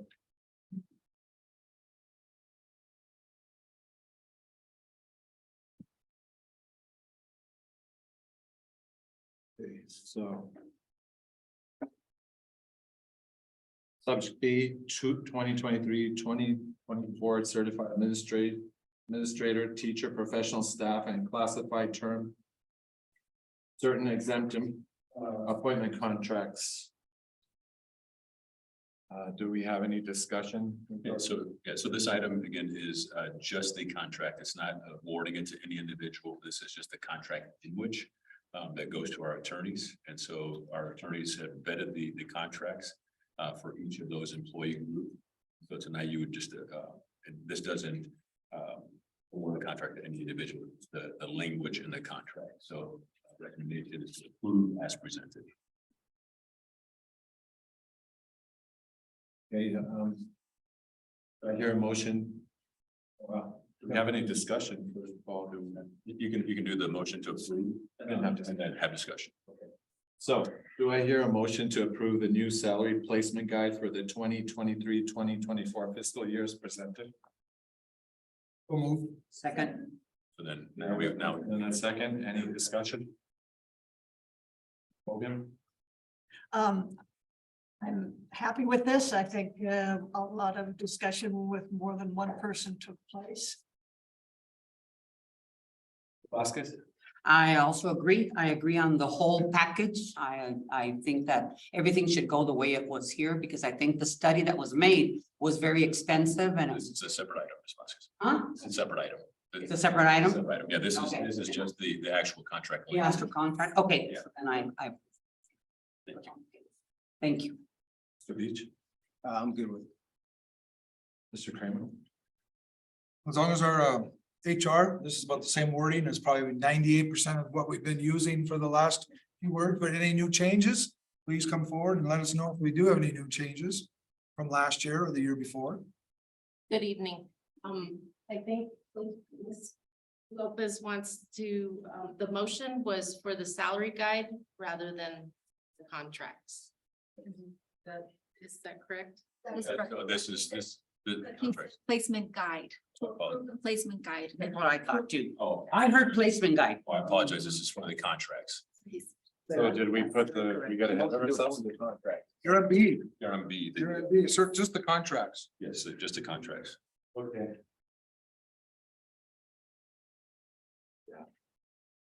Right. Thank you for catching that. I Can didn't. we amend that motion? Yes, we can amend that motion. Approve contracts. So do I hear a motion to amend that motion for the sake of discussing the conference? So move. I'm unclear on the wording change that happened. So I guess the motion initially was for including the placement guide, so. Yeah. So now Okay. we are amending it to just a contract language. Thank you. Good catch. Yes. You can listen. Yeah, that's what I heard. That's what I said. Yeah, so I apologize. This motion is second. All right. So now That's what I discussion. asked you before. Yeah, it was just, and it was just, the first one is a contract. All right, so do I hear a motion to amend? The former motion so that we can discuss a motion to approve the 2023-2024 certified. Administrator, teacher, professional staff and classified term. Certain exempt appointment contracts as presented. So any, That was my question now. So to answer your question, yes, these are very, very similar to the contracts we've had the last couple of years. There was. We didn't hear, I made a motion, so I have a second. She moved, this Fabian moved to accept your motion. Do we hear a second? Second. He said. Okay, so now we can have discussion. Sorry, but it's just point of order there. thank you. There was just two changes. Ms. Lilbrit added some language related to the aggregate expenditure limit. So you'll find that in the salary reduction paragraph. And then other than that, we added the performance pay paragraph in the administrator contract. And we added a sentence in the teacher and professional staff contract about additional responsibilities. But that comes straight out of your board policy. We just wanted to bring it to the attention of staff that came out of IBB. President. Yes. And that is a catch-all just in case something happens in the legislature. And we've always put that in our wording, just in case, correct? Correct. Thank you, Mr. President. You're welcome. Any further discussion, Ms. Fobian? Ms. Vasquez? None right now. Mr. Beach? No. Mr. Kramer? No? Thank you. Ms. Quiroz? Roll call vote, Ms. Fobian? Vasquez? Aye. Mr. Beach? Aye. Mr. Kramer? Aye. And I say aye, so motion passes 5-0.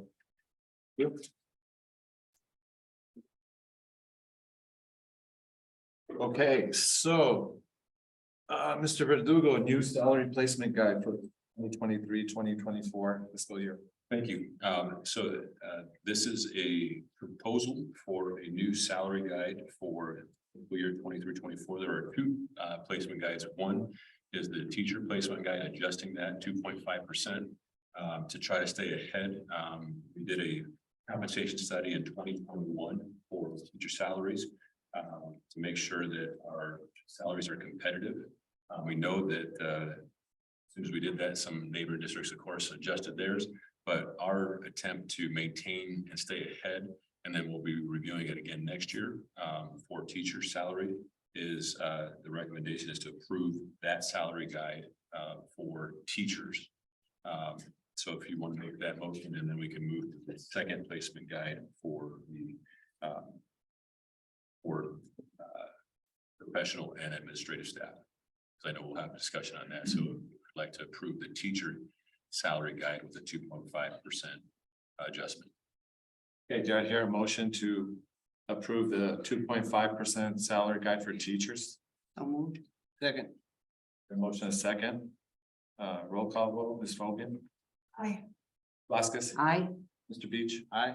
Mr. Kramer. Aye. Aye. 5-0, motion passes. Thank you. So now the other placement guide is for certified administrator, professional staff, which the compensation study was done this year. Took us about 6 months. We looked at 9 separate districts that are either competitive or similar like districts. And the positions you see on there range from our network administrator all the way up to assistant superintendent, different categories. And so during that review, we looked at all those different positions. Heinfeld and Meach, a separate entity who do our audits, reviewed that and then came up with averages and then made a recommendation for us where we should be placing people in our district to make sure that we are competitive with our neighboring districts, like districts. And so the recommendation that I have, again, we've done this with teachers. We did it with teachers in 2021. We did it with classified staff last year, and now this is the last group of the professional and certified administrators. The last group, and we approved both those previous two, including classified. Like last year, some individuals received anywhere from a 3% to 27% salary increase, and so based on the new placement guide. Again, we want to make sure that we stay competitive with neighboring districts and what the market is, and so that's the thing that you'll see in the placement guide, is that it's reflective of maintaining, recruiting, and retaining our staff. And that's one of the reasons that we go out and do this. And as I mentioned to the board, we will do teachers again next year. It'll probably be a 3-year cycle. But we have to look every other year at those different groups to make sure we are maintaining our competitiveness. So my recommendation is to approve the professional and certified placement guide as presented. Yeah, professional and certified administrative staff. Professional and certified administrative staff. Correct.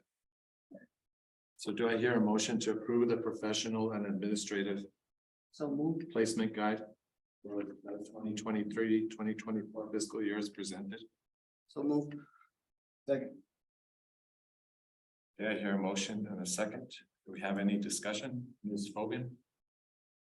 I think this was thoughtfully done by professionals so that we would be on par with other districts. And I think it is very straightforward. It's not capricious. And most of all, it's affordable. Yep. Mr. Kramer? Yeah, it's, thank you for getting the studies done. Granted, we compared this to 9 other districts across the state. So it's all good with that. I mean, I've looked at I've looked at it very carefully, and I think on the list that I was looking at, I was all good about certainly this list, which would be like the instructional counselors, instructional coaches, counselors, instructional coach counselors, instructional specialists, TLA coordinator, instructional specialists, school, all that list. Perfect. It was it was some of this other list that I was looking at that I was comparing it to, and I saw that some of them were close to $13,000 raises, very good raises. There was probably about 5 or 6 of those in that area that I said, well, compared to, and I was comparing my study, not so much, because I don't have $6,000 to do it, but I was comparing it to locally, where it falls, and I'm looking at, because we're always comparing in the county, and certainly we would beat 2 of the districts, but our neighbors to the south. And where we're at with some of these other positions is we're pretty compatible. And even if we looked at it as saying, okay, where are we at? If we threw the administration team into that district in the south, they're pretty compatible salaries. In fact, they are. In fact, some of them are a little more down there, or excuse me, than down there. But they're probably off about $1,000. So the way I see it is some of them are, if we do the placement, there's gonna be about 8 of them that are gonna get that. What'd you say, Mr.? Well, you didn't say anything, but I'll say there was 13,000. So that's where I have a question. Because I know once we approve this and all, I'm sure we're gonna go in the right direction and certainly going with that. There's always gonna be that questions. And the question is, and as a former administrator and working in all that, it was always about top heavy. I got thrown in the mix. I'm retired, so I can say it. Well, how come Kramer's making 95,000 and he's a principal down of a school of 240 kids? So they bumped everybody up that came in new because Kramer can't be making more than them. Even though I had 18 years experience. But that's how it went. We threw everybody got it. Well, they should have taken me out for dinner or something, right? But all those 3 or 4 new principals came in, they bumped them up. So then the salary scales became of that, just based on one person. Because I was making it, although I did 18 years already. That's where I see when the studies are at and where they're at with that. With the raises and everything and placing the individuals. You're pretty compatible. I just don't want to come back and say, how come those people got that big raise? And now it looks like you're top heavy, because that's going to be the statement. I'm saying it before anybody else says it, and it's probably going to be said. Yes, they do say that, principals. They do say that about us. That's what I'm saying, former principal. So that's my opinion. I said I was gonna, and I told Mr. Verdugo a week ago, I was gonna be public because it is public. It's public record. What we make is public record. Everything that we do, we work for the taxpayer. So they want to know that. So, and I'm not opposed to giving any of that. I'm just, we're looking at that. That's my question of, all right, that's my little gray area. Thank you, Mr. President. Welcome, sir. Mr. Beach. Yeah, when we got this information on Friday, I believe, 4 days ago, it's a lot to digest. The salary placement, the new placement guide, etc. As I was looking over it, and I had a good conversation with Mr. Verdugo about it. There was 9 districts. There was Vail, there was Ampi, Flowing Wells, there was Sahuarita, Nogales, etc. And they got the average of all these districts, but some of the districts are way bigger than our district. Some of the districts like Vail, teacher pay starts at 43,000. We're at 37. So just their tax base, they can afford more to pay their administrators. Okay, so as I going through this in the short period of time, I was sort of uncomfortable with the current placement guide. I know a lot of work and effort went into it, but I have to be honest. Some of the raises were $19,000, $15,000. So I had a hard time just justifying for our taxpayers, for those of teaching staff that might say, you know, why are they getting this big raise? Okay, and I'm not opposed to raises, and so I came back. The certified staff within the last several years have gotten a 28.7% raise. Okay. The admin has gotten a 15.3% raise. So I said, well, why not put the admin on par with what our teachers are at? So 28 minus 15, 13%. I was looking at a 13% raise. That was my proposal. Okay. We'd have to discuss that farther. And if we do, this does not go through. But that's where my train of thought is at, and based off a short period of time, what I had to look at this, okay? Thank you, Mr. Rivers. You bet, sir. Ms. Vasquez? I'm with with Ms. Fabian also. I think that there was a lot of time and effort that went into this, you know, to where they did all of these, all the research, all the money that was spent, all of the, you know, they visited all of these other schools. I think it was 9 schools that you guys visited or whatever. And we're, you know, they created this new placement guide where we're either, the teachers are either gonna get, I mean, the administrators, this part are either gonna get 5% or the new placement guide that came from the state, am I right? From the study From the study, from the whole study that where they did. Golden Beach. In other words, in other words, what this is saying is that they're either going to get 5% or the placement guide, whichever is better for the teachers, the administrators, and everybody else, right? Okay, so I totally agree with the whole thing, okay? Now, I see where everybody else is coming from over here and I get it and whatever, but when I was a teacher, I was frozen for 7 or 8 years, okay? I never got a raise. I mean, I didn't get a raise for a long time, okay? And at that time, okay, I never got the chance to catch up, okay? We never did. Okay, none of us did, okay? And I know that there's still a lot of those teachers that are still there that haven't gotten that raise. I think this is more than fair. I think it's very, very fair. I think it has been, you know, talked about. It has been researched. It has been done to a point where I think it's very fair. I think I agree with it and I say, go for it. Absolutely. All the way through. Thank you. You're welcome. Thank you, Ms. Vasquez. You're welcome. I don't think that the study should dictate what we decide here as a governing board. If that were the case, then it'd be, why even vote? Why even discuss anything? So, but I came this meeting tonight open-minded and I really wanted to hear what my colleagues had to say. And I too, I'm under the gun. I feel like it's kind of like baseball, you know, you're in a squeeze play right here. You were given all this information a week ago in the study session. And it's overwhelming. And so I just feel I need more time to think about it. And I don't think that's asking the sky. I am concerned though, about our administrators. I respect you dearly. I really do. I know you guys work hard. And with regard to the pay scale, you know, I think it's, we just need more time to think about this and discuss it.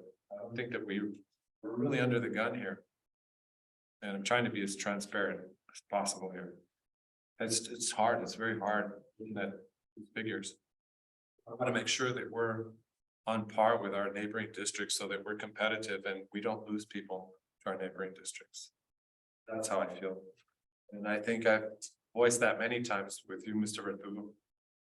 And I want to make it clear that I like the ideas that are thrown around here tonight, like Mr. Beaches. He says, let's give everybody a 13% raise, you know, with regard to that, but it can't be done tonight. It has to be on the agenda for us to be able to vote on that. So I want you to all know that very clearly, that we can't do that. We can't just say, hey, we want to chuck the placement guide and then we want to still give you this hefty raise. We can't do that. So I just want more time, and I'm asking the superintendent for more time so that we can discuss this thoroughly and come to a consensus, because I respect my colleagues' decisions. I think, and the timing of this whole thing is very crucial to us, and I feel the weight of the world. I feel like Atlas, you know, right now. So does anybody have any further discussion regard to that? President? Yes. Floor, yes. Yeah, that's, again, it's teachers classified and all that, that's not the discussion, right? So right now, it's just a placement guide for Exactly. professional and certified staff, and then we would move to the raises. Right. Exactly. So all of that is not on right now on the discussion. It's more of this list that I haven't. It's the placement guide, Right, yeah. exactly. For this group of individuals, and I already stated what, you know, it's a tough call because it's what. Again, I don't, you know, I think that I've already said what I had to say.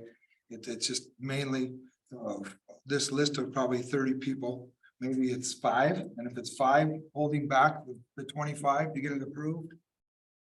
You know, I just hope that you know, that we do what's right. And we do what's right is, I don't know. I don't know what's right on this one. Because again, we've just gotten this, so everyone knows, we did talk about a lot. And I think that we're discussing, and we're trying to be fair and equitable for everything, and the district. And the future of the district as well. For those of you that went through that, we did give hefty raises in 2004, 2005. Way around at that time, remember those days? We did give raises. But what happened then? Crash, boom, and then we started doing everything else. I'm just concerned like that too. That's what I've said that, I told him, I'll say that, wherever. The economy and everything else, the future of this district, what do we do? And again, I've said enough. I'm not trying to say anything more than I think that it's just contingent on these, be equitable as far as the raises, and I already said about Nogales and how if we placed there, so. Thank you, Mr. President. You're welcome. I want to respond to what you said because Mr. Beach mentioned 13%. And that's related to this, the placement guide. That's why it's very hard to make a decision. And even when you start talking about his proposal or any governing board member's proposal, really, for some people, 13% wouldn't bring them up to snuff with our neighboring districts. But just think about that. It's not so easy. I want you to know that it's not easy. 13%, somebody might make that proposal, 5% or whatever they want to, but it's complicated because 13% doesn't bring all our administration up to snuff with neighboring districts. And so that's not fair. It's not fair to them. And for other people, it does bring them up to snuff. I mean, up to level with everybody else. I think that's the problem right now, and the overwhelming amount of information. But again, I don't speak for the rest of the governing board. I'm giving you my own personal view. And that's why I think it's so healthy to have discussion. And it's very difficult to discuss right now. We're not ready to even share anything that we discussed. I'm kind of glad that we're discussing it here. Then we can discuss it more thoroughly. Does anybody else have any discussion, Ms. Fobian? Again, I think that yes, we did get the information last week. We're board members. We have responsibilities. We really can't dictate how much time we want to make a decision. So I mean, I don't know, but I'm ready to proceed with the vote. Ms. Vasquez? I totally agree. I'm ready to proceed with the vote. I agree with what is going on. I think it's good. I think it's good for you know, everybody that's involved here. And I think that, again, the studies have been done. In other words, if you do a study and we don't want to go with the study, then why do we do a study? I don't get that. So I think that we should make a vote right now. Well, I would like to table the motion so that we can have more time to discuss this, but I don't want to wait a long time either. I am asking the superintendent how fast we could discuss this. We would have to look at what the board member schedule, but you would need to you need a second motion to table it if that's what you're doing. But I think that Ms. Vasquez and Ms. Hogan have called for a vote. You've already got a vote on Well, it. then we can't table it. Is that what you're telling me? No, if If it doesn't pass, then you can table it, Well, Mr. President, it would just fall to, fall to it. yeah, so it'd be tabled automatically. It's tabled automatically then. Yes, if it doesn't. I just want to be clear and I want everybody here and anybody watching the public to know. Yeah. Okay. Any further discussion? None? Okay, so we have a motion to approve the professional admin guide. The 2023-2024 fiscal years presented. And a second. So roll call vote. Ms. Phobia, Hi. Mr. Kramer.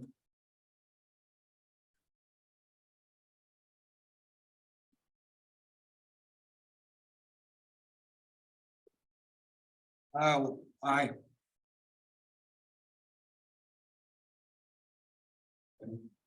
Ms. Vasquez, Aye.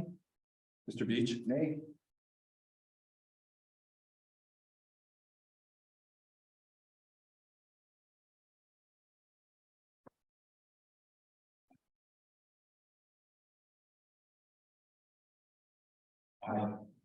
Motion passes 4-1.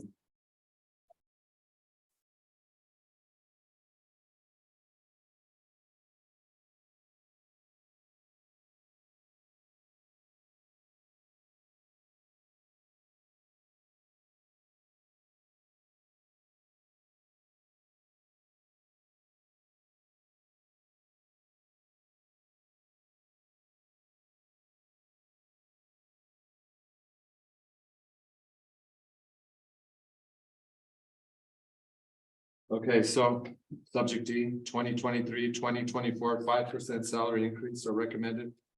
Placement on the 23-24 salary placement. Mr. Verdugo. Thank you. So now that the item has passed, as far as the placement guide, the recommendation is to approve a 5% increase or placement on the salary guide, whichever is more beneficial to the employee. And so you also have a list of the salaries and how that would come out. And also I just wanted to notify the board at this time if there are any individuals that you would like to say, because you can say that you don't want them to be placed on the new placement guide, you can as an individual say that you want to give them a 5% salary increase instead. You have that option if you want to change the motion. I recommend a motion is that the 5% salary placement, whichever is beneficial, but you can still give them just a 5% and not go with if you want to adjust the motion. So if there is any individual you want to pull off, you can do that as well. Just for clarification, Mr. Verdugo. Yeah. So if they're more beneficial than being placed on the salary guide, the placement guide. Or you can pull them off and say, instead of the placement guide, give them 5%. Yes, Okay. correct. And it would just be a separate motion. It would just, rather than saying whichever is more beneficial, you would just say that you want to pull this individual off Okay. and say that you recommend 5% salary increase.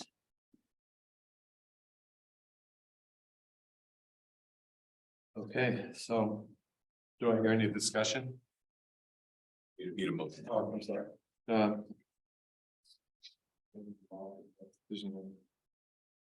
Do I hear a motion to approve a 5% increase or recommended placement on the 2023 salary? As presented, whichever is most beneficial for certified administrators, certified and exempt professional staff. Second. Okay, or a motion in a second. Roll call vote, Ms. Phobia. Discussion. Oh, sorry, discussion. All right, thank you, Mr. Kramer. Ms. Phobia. Yeah, I'm comfortable with the language of the motion. I think that works. I think it falls in line with the whole placement guide that was studied.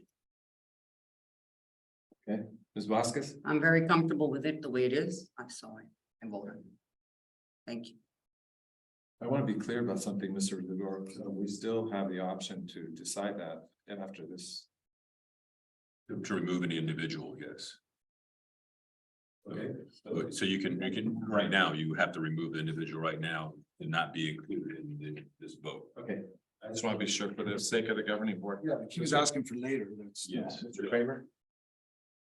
Oh, well, this is the list that I was talking about. Where the placement scale, and this is where Mr. Beach may mention, but.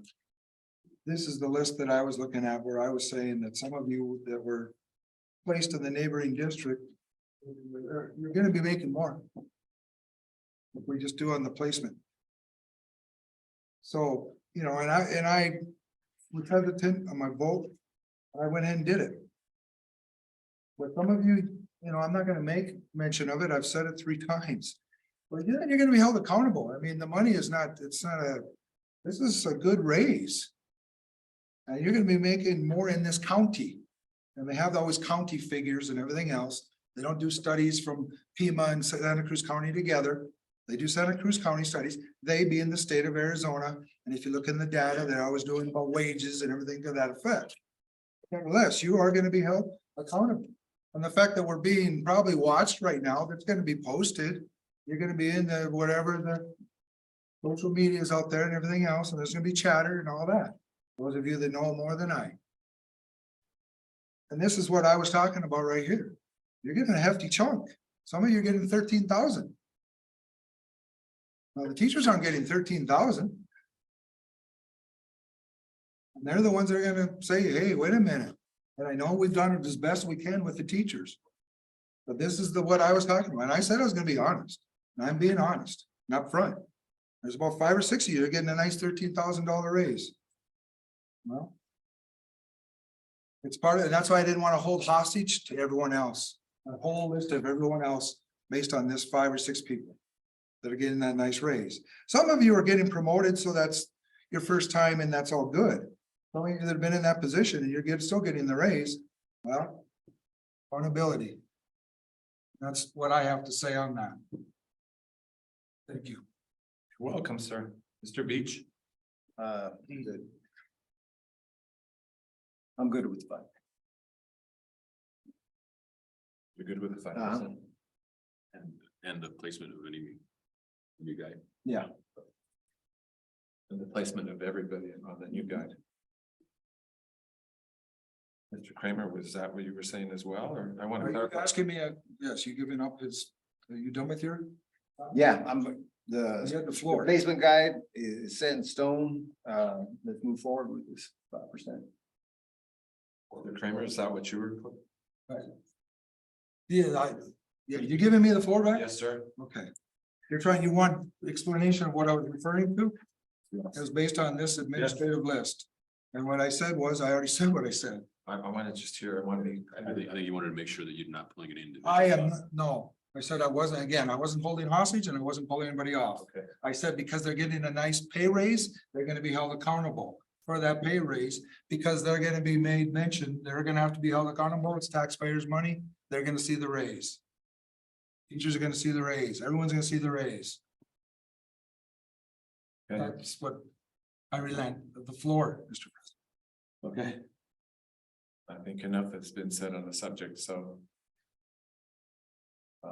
Roll call vote, Fabian, Aye. Mr. Kramer, This is for both 1 and 2? Just one. Okay, aye. Mr. Beach, Aye. Ms. Vasquez. Aye. Aye, motion passes 5-0.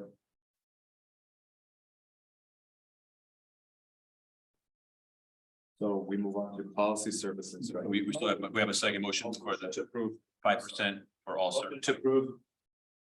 Do I hear a motion to approve a 5% increase for all certified teachers as presented? So moved. Second. I have a motion and a second.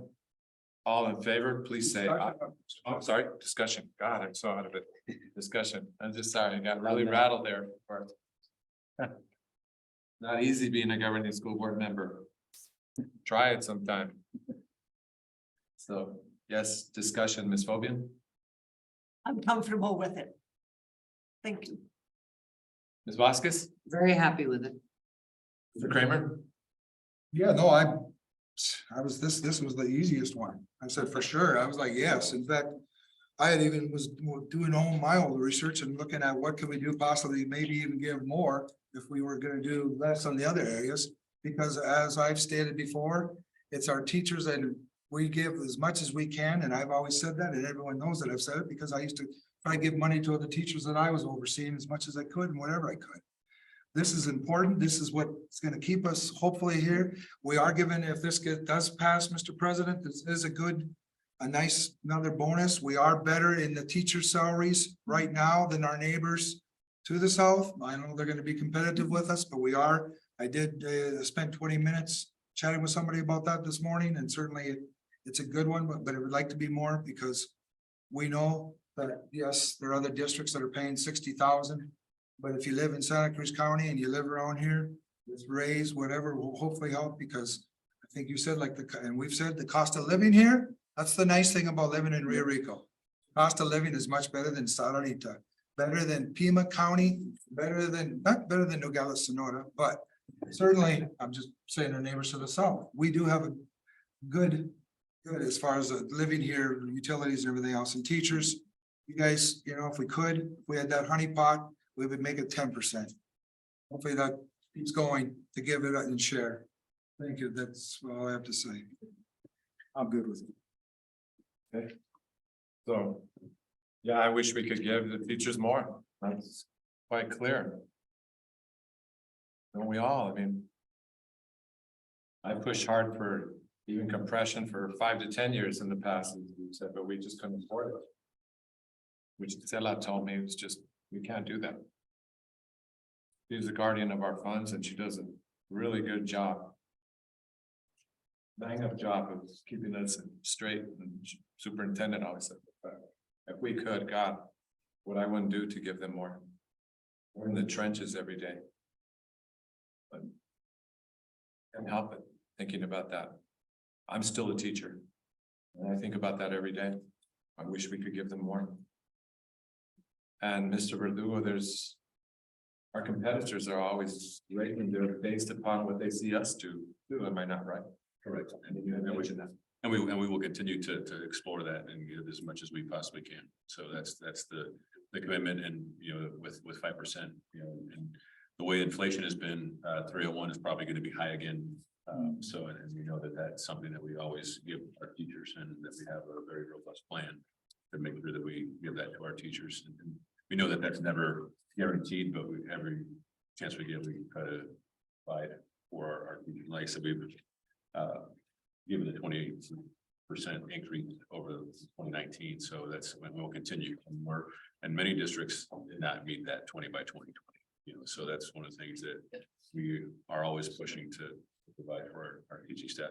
And in addition, we're covering the increase to our insurance costs. So that's the other thing that I always want to make sure when we're talking about salaries, is that, some districts play the game, will give you a 7% raise, but then you're getting a 9% increase on your insurance.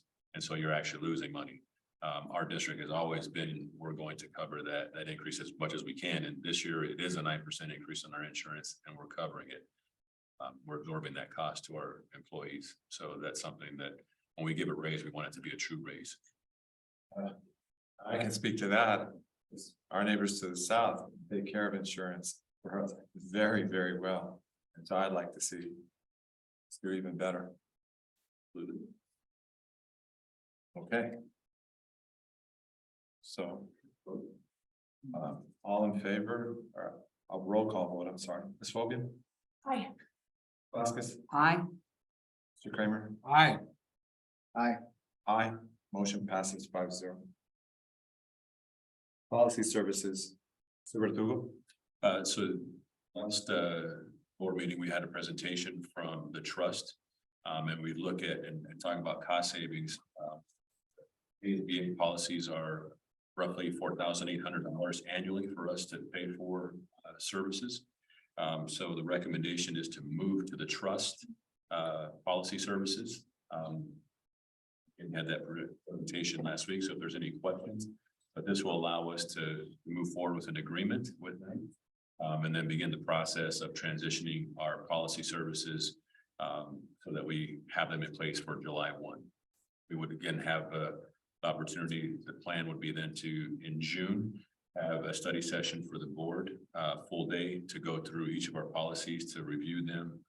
Make sure that they're your policies, because they again are your policies. They're not, as they said, it's local control. And so, which is one of the things that I think is very positive with the trust, that it allows us to modify, adjust, and we still own our current policies that we created. So we'll be reviewing those with trust policies to make sure that they match in anything that we want to keep or discard. So my recommendation is to move to the trust policy services. Okay, do I hear a motion to approve the trust policy services for fiscal year 2023-2024? Second. I have a motion and a second. Any discussion? Ms. Cobian? I thought it was such a good, clear presentation. Ms. Vasquez? It was an excellent presentation, plus we should be saving money. Yeah, I'm very happy. Mr. Beach? What Nora just said. No? What Nora said. Nope. I'm good. Mr. Kramer? Yeah, no, it's good. It's gonna be beneficial for the district. Hopefully it's a segue and to bigger and better things of working with the trust in different areas. So certainly. Glad we're going that route. Thank you, sir. Thank you. And just to clarify for the people that are here tonight. Not only are we saving money, but the governing board can still attend ASBA conferences. Because there were people here that didn't know that. In case they're wondering, why are you guys still gonna attend ASBA conferences and ideas down here? But we can still do that. Yes, we will still be members of ASBA, and our insurance ASBA will still continue. ASBA, it's just policy services, which again is a significant difference, $250 versus $4,800. Right. Plus a fee of $495. Yes, initial. Yeah, it's a total of $495 to move over. Okay. So, all in favor, please say aye. Aye. Aye. Motion passes 5-0. Okay, propose and prioritize topics and possible dates and times for future board meetings. Does anybody have anything they would like to propose for a future board meeting? Ms. Colby? Yeah, the discussion that was held before about the security guards at the different sites. It was just rolling around in my mind that, you know, NHS campus and Real Rico campus are very different. So I wondered if there isn't an agency that we could have evaluate our site and make a recommendation on how many security guards might need. Okay, so what would you like to prioritize and put on that? I can place it as looking for, like, for instance, a consortium that Dr. Lundermiller is the chair of, to review our emergency plans and recommend, so I can bring that back. So for security recommendations. So are we doing that tonight? Are we prior? It'll be placed in a future agenda. It'll be placed in a future agenda item. This is a future topic. Okay, what is the topic exactly? I want Security evaluation.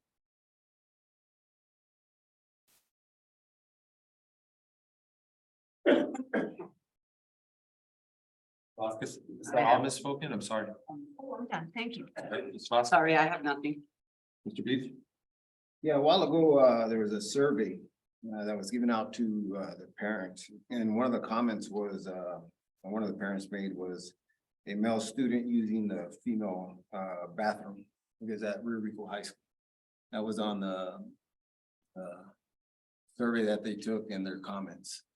I'm not sure if it's true or not, but I was just wondering if we have a policy that's in place that bars male students from using female bathrooms and dressing areas. And if not, I'd like to put on the agenda to discuss whether we should have a policy looking at the nationwide trend and how it's going. Thank you. All right, Mr. Kramer? Thinking along the lines here, and I was gonna bring up about for future discussion, especially when we start talking about policy services, is our Title IX approach as well. I think that's all I need to say, and I think you understand. Yeah. I don't have anything, but I'd like to remind the governing board that we should just make. We should suggest what it is that we want on the agenda, but we shouldn't be discussing it here. Just a friendly reminder. As I was taught by my colleagues. So, I'll remind you. Okay, so. We long to. Any matter on the consent agenda will be removed from the consent agenda and discussed as regular agenda items upon Sure. request. I got subject F. We did that. Oh, I'm sorry. Okay, yes, thank you. Sorry. That's okay. No problem. Again, any matter? Three off. Any matter on the consent agenda will be removed from the consent agenda and discussed as regular agenda items on the request of any governing board member. Does anybody have anything they'd like to remove from the consent agenda? Ms. Hobian, I have nothing to remove. Ms. Vasquez, Nothing to remove. Mr. Beach, Same. Mr. Kramer? Yes, item number 4, please.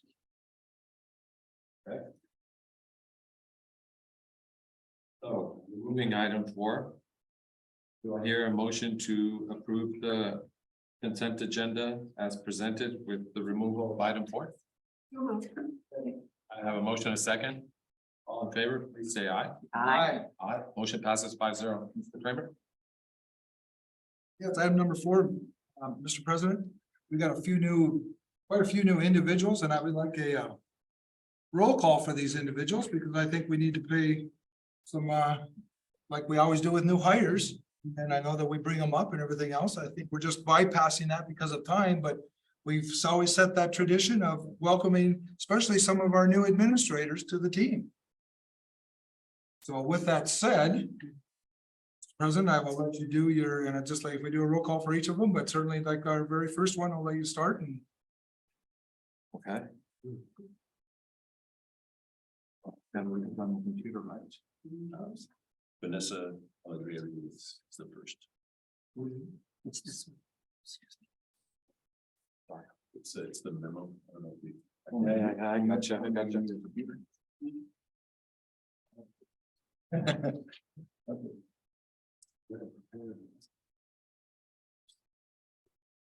He's fine. He has this. So that's the. Is it on my back? Yeah, it is. Okay. Yeah, it's in the memo. but- Okay, so, We're giving you yours. Vanessa Alegria Rivas, Assistant Principal.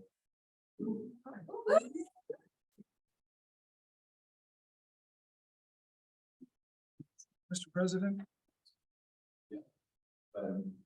You can do each individual motion to approve. Yes. Motion to approve contract for Vanessa Alegria Rivas, Assistant Principal. Your motion? Second. Yeah, your motion a second.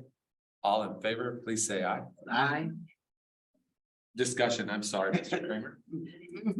You know that I pulled this just to have some discussion here, and we always bring somebody up, but certainly I will say, if we're gonna do that, how we did it, I think we approved it and then they came up, right? Okay, Correct. so I'll let that go and say, follow the format that we had created, Yes. right? Well, I will not have discussion until after we approve the new ones. Any discussion? I mean, No. still open though. Not, I think what Mr. Kramer's saying is, Approve it. wait till we approve Okay, everything and then then we can come. have a And then we discussion can have a after. That's fine. That's Yes. fine. Okay, so all in favor, please say aye. Aye. Mr. Kramer. Well, come on up, our new assistant principal.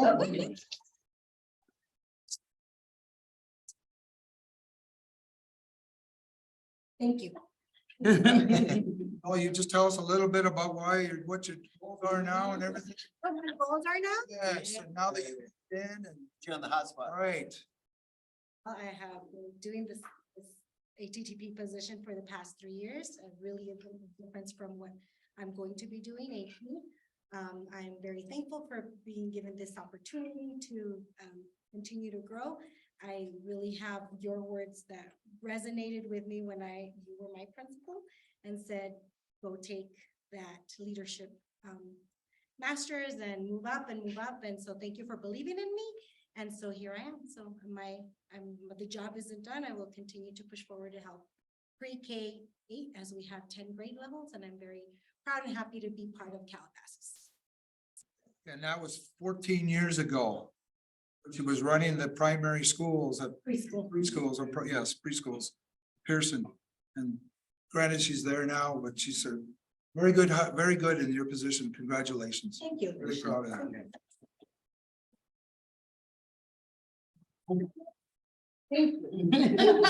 Stay there, stay.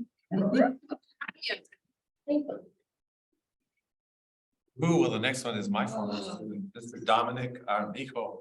Do I hear a motion? I'll pray first. Do I hear a motion to pass Mr. Armijo's contract to be the principal? Mountain View. Second. Right, great. I hear a motion and a second. All in favor, please say aye. Aye. Aye.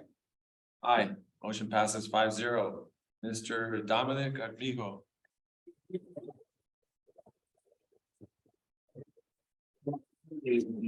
Come on down. You want to step into the farmers videos? Yeah, well, thank you. I'm grateful for this opportunity. To be here, as you know, that I grew up in the area. Went to school here at Mountain View. My siblings went to school here at Mountain View.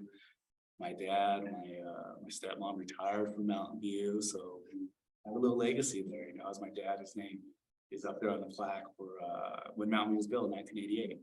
So I'm grateful to have this opportunity. It is a blessing, to be here, and I look forward to working with the administrative team is back here behind me, in front of me, as I have the past seven close to 8 years now. And to make Mountain View, honestly, I've been getting around talking to staff one-on-one to make it a beacon for the community, to make it live, to take it from good to great, and to see what we can do as a team. Because it's not just my school, but it's a team effort, it's our school. And that's communication been getting across with the members and staff members at Mountain View. I'm proud of them. Thank you.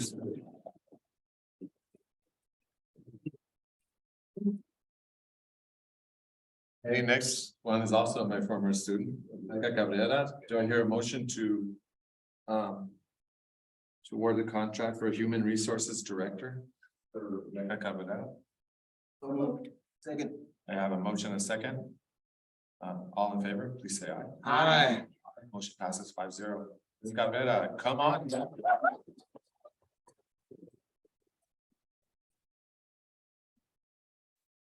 Good evening, thank you. I'm very honored to be able to sit alongside great individuals. This is finishing the 8th year in this district. Longest district I've been in, and I know I'm gonna make this my final district I ever work in.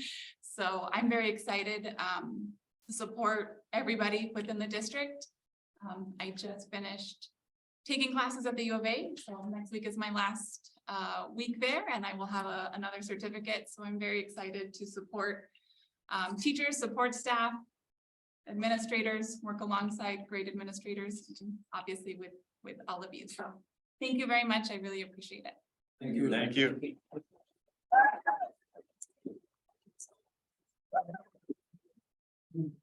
Wow, another former student. Mr. Jonathan Chavez to be the assistant principal. We have a motion to ask Mr. Jonathan Chavez to be an assistant principal. Be the same position, so we're still celebrating. I would recommend. So we don't have Just to- a new, we will approve them after, just in a blanket, approve the rest of them, but Mr. Kramer wanted to recognize all the new. Oh. Okay. So, Mr. Dago Lopez. Just a new.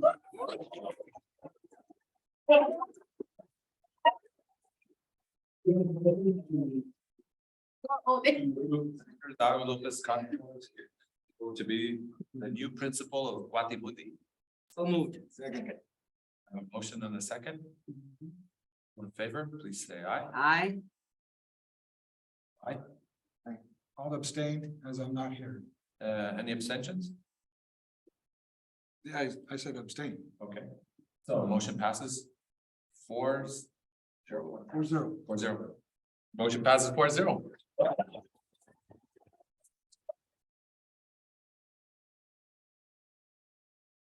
Board member, it's old saying which says no matter where you go, there you are.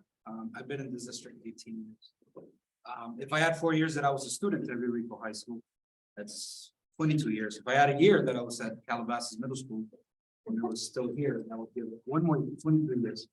And the reason why I want to open with that and mention that is because even though I've been in this district for so long, I felt that this district has provided me the opportunity to grow. I was in the classroom for 9 years, behavioral coach for 2 years. I was a coordinator for Sima Vista, then director for alternative pathways for 612. I did that for 1 year. And this is the end of my 6th year as an assistant principal. The reason why I mention that is it's incredibly important for me to continue to be committed to this district. And also take this opportunity to follow in the footsteps of somebody who's been there long enough. And under the guidance and support of somebody who's been there and made that school a great school, continue to grow. So with that being said, I want to thank all of you and I want to remind all of you of the importance of all of us to support the efforts that all of us make, that we do make a commitment to this community, that we do make a commitment to these students, to our students, that some of us were those students, and that we don't forget that, and that we work hard day in, day out. And that it's only important for all of us to remember that it's important to recognize that and not to forget that we dedicate time in, time out, year in, year out to our students, to their familias. And it's important not to forget that. So I thank you for the opportunity. I look forward to work with all of you, look forward to working with all of them. And I thank you and I wish you all a wonderful night. Thank you.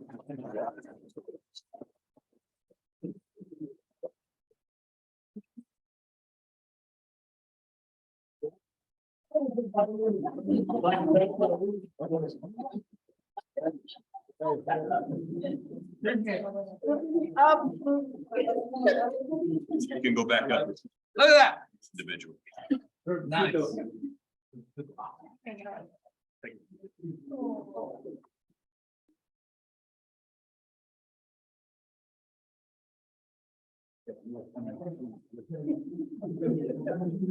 Fly away.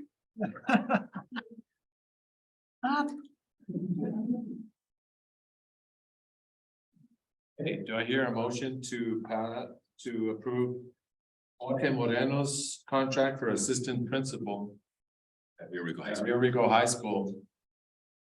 So moved. A motion, a second. All in favor, please say aye. Aye. Aye. Motion passes 5-0.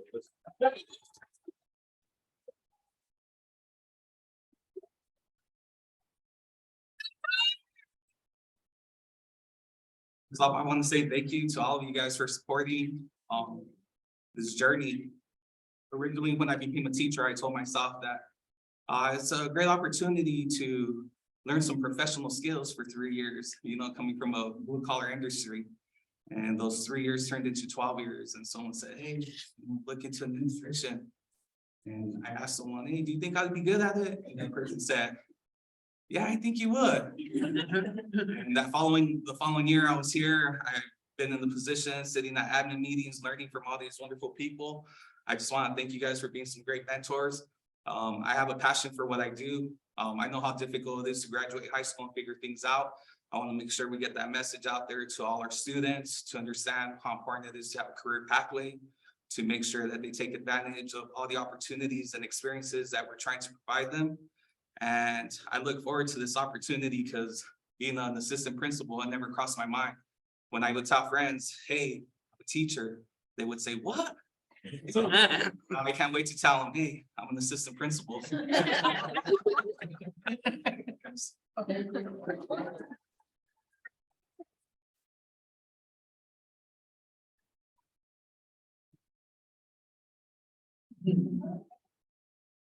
Just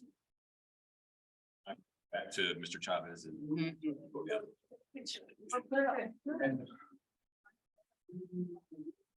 To approve Mr. Jonathan Chavez contract as assistant principal. I have a motion, a second, all in favor, please say aye. Aye. Aye. Aye, motion passes 5-0. Jonathan Chavez, come on. He's not here. But aren't we gonna give him a chance to talk? He's not new. Thank you, Mr.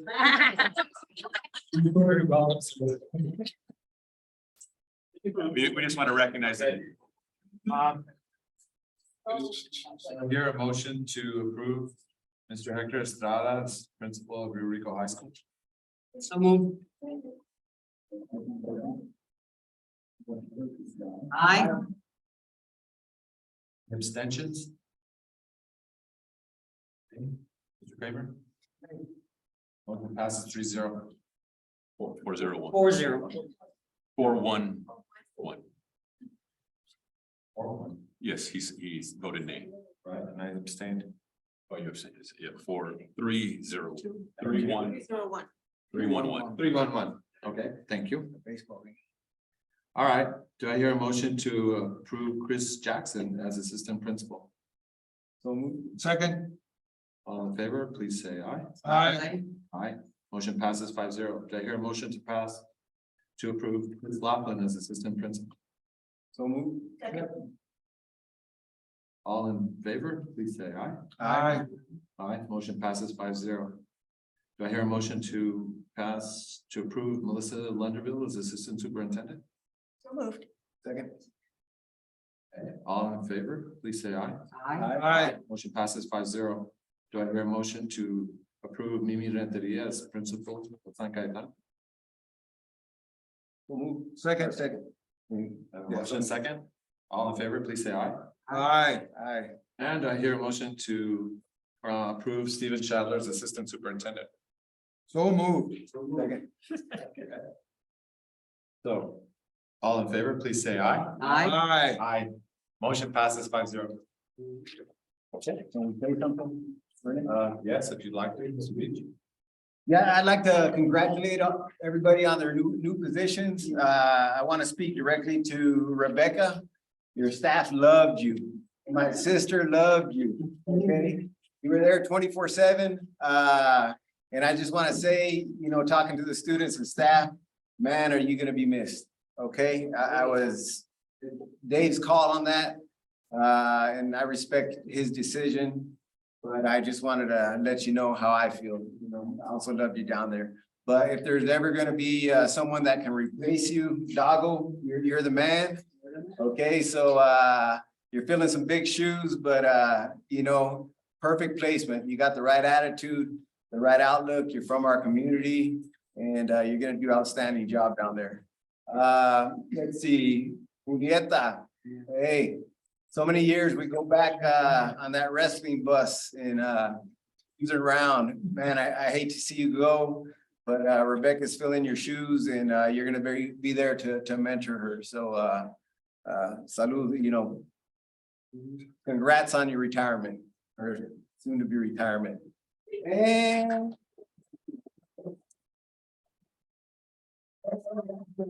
Bethany, you know, we go back a long way when this, you know, when the school was barely building up, you're gonna be missed. You know, I hate to see you leave, but I wish you all the best in your future endeavors, okay?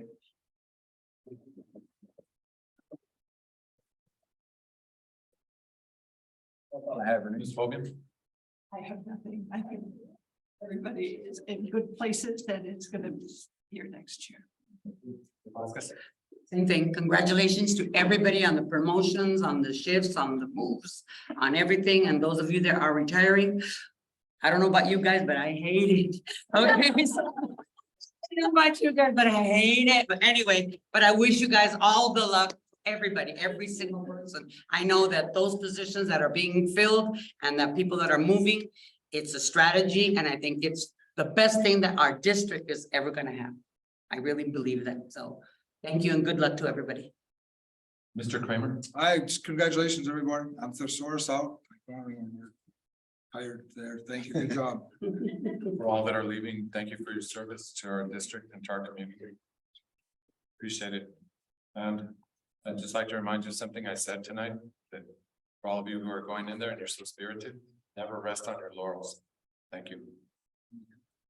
As we have no further business, this meeting is adjourned. Good night and good luck. Thank you. Good night.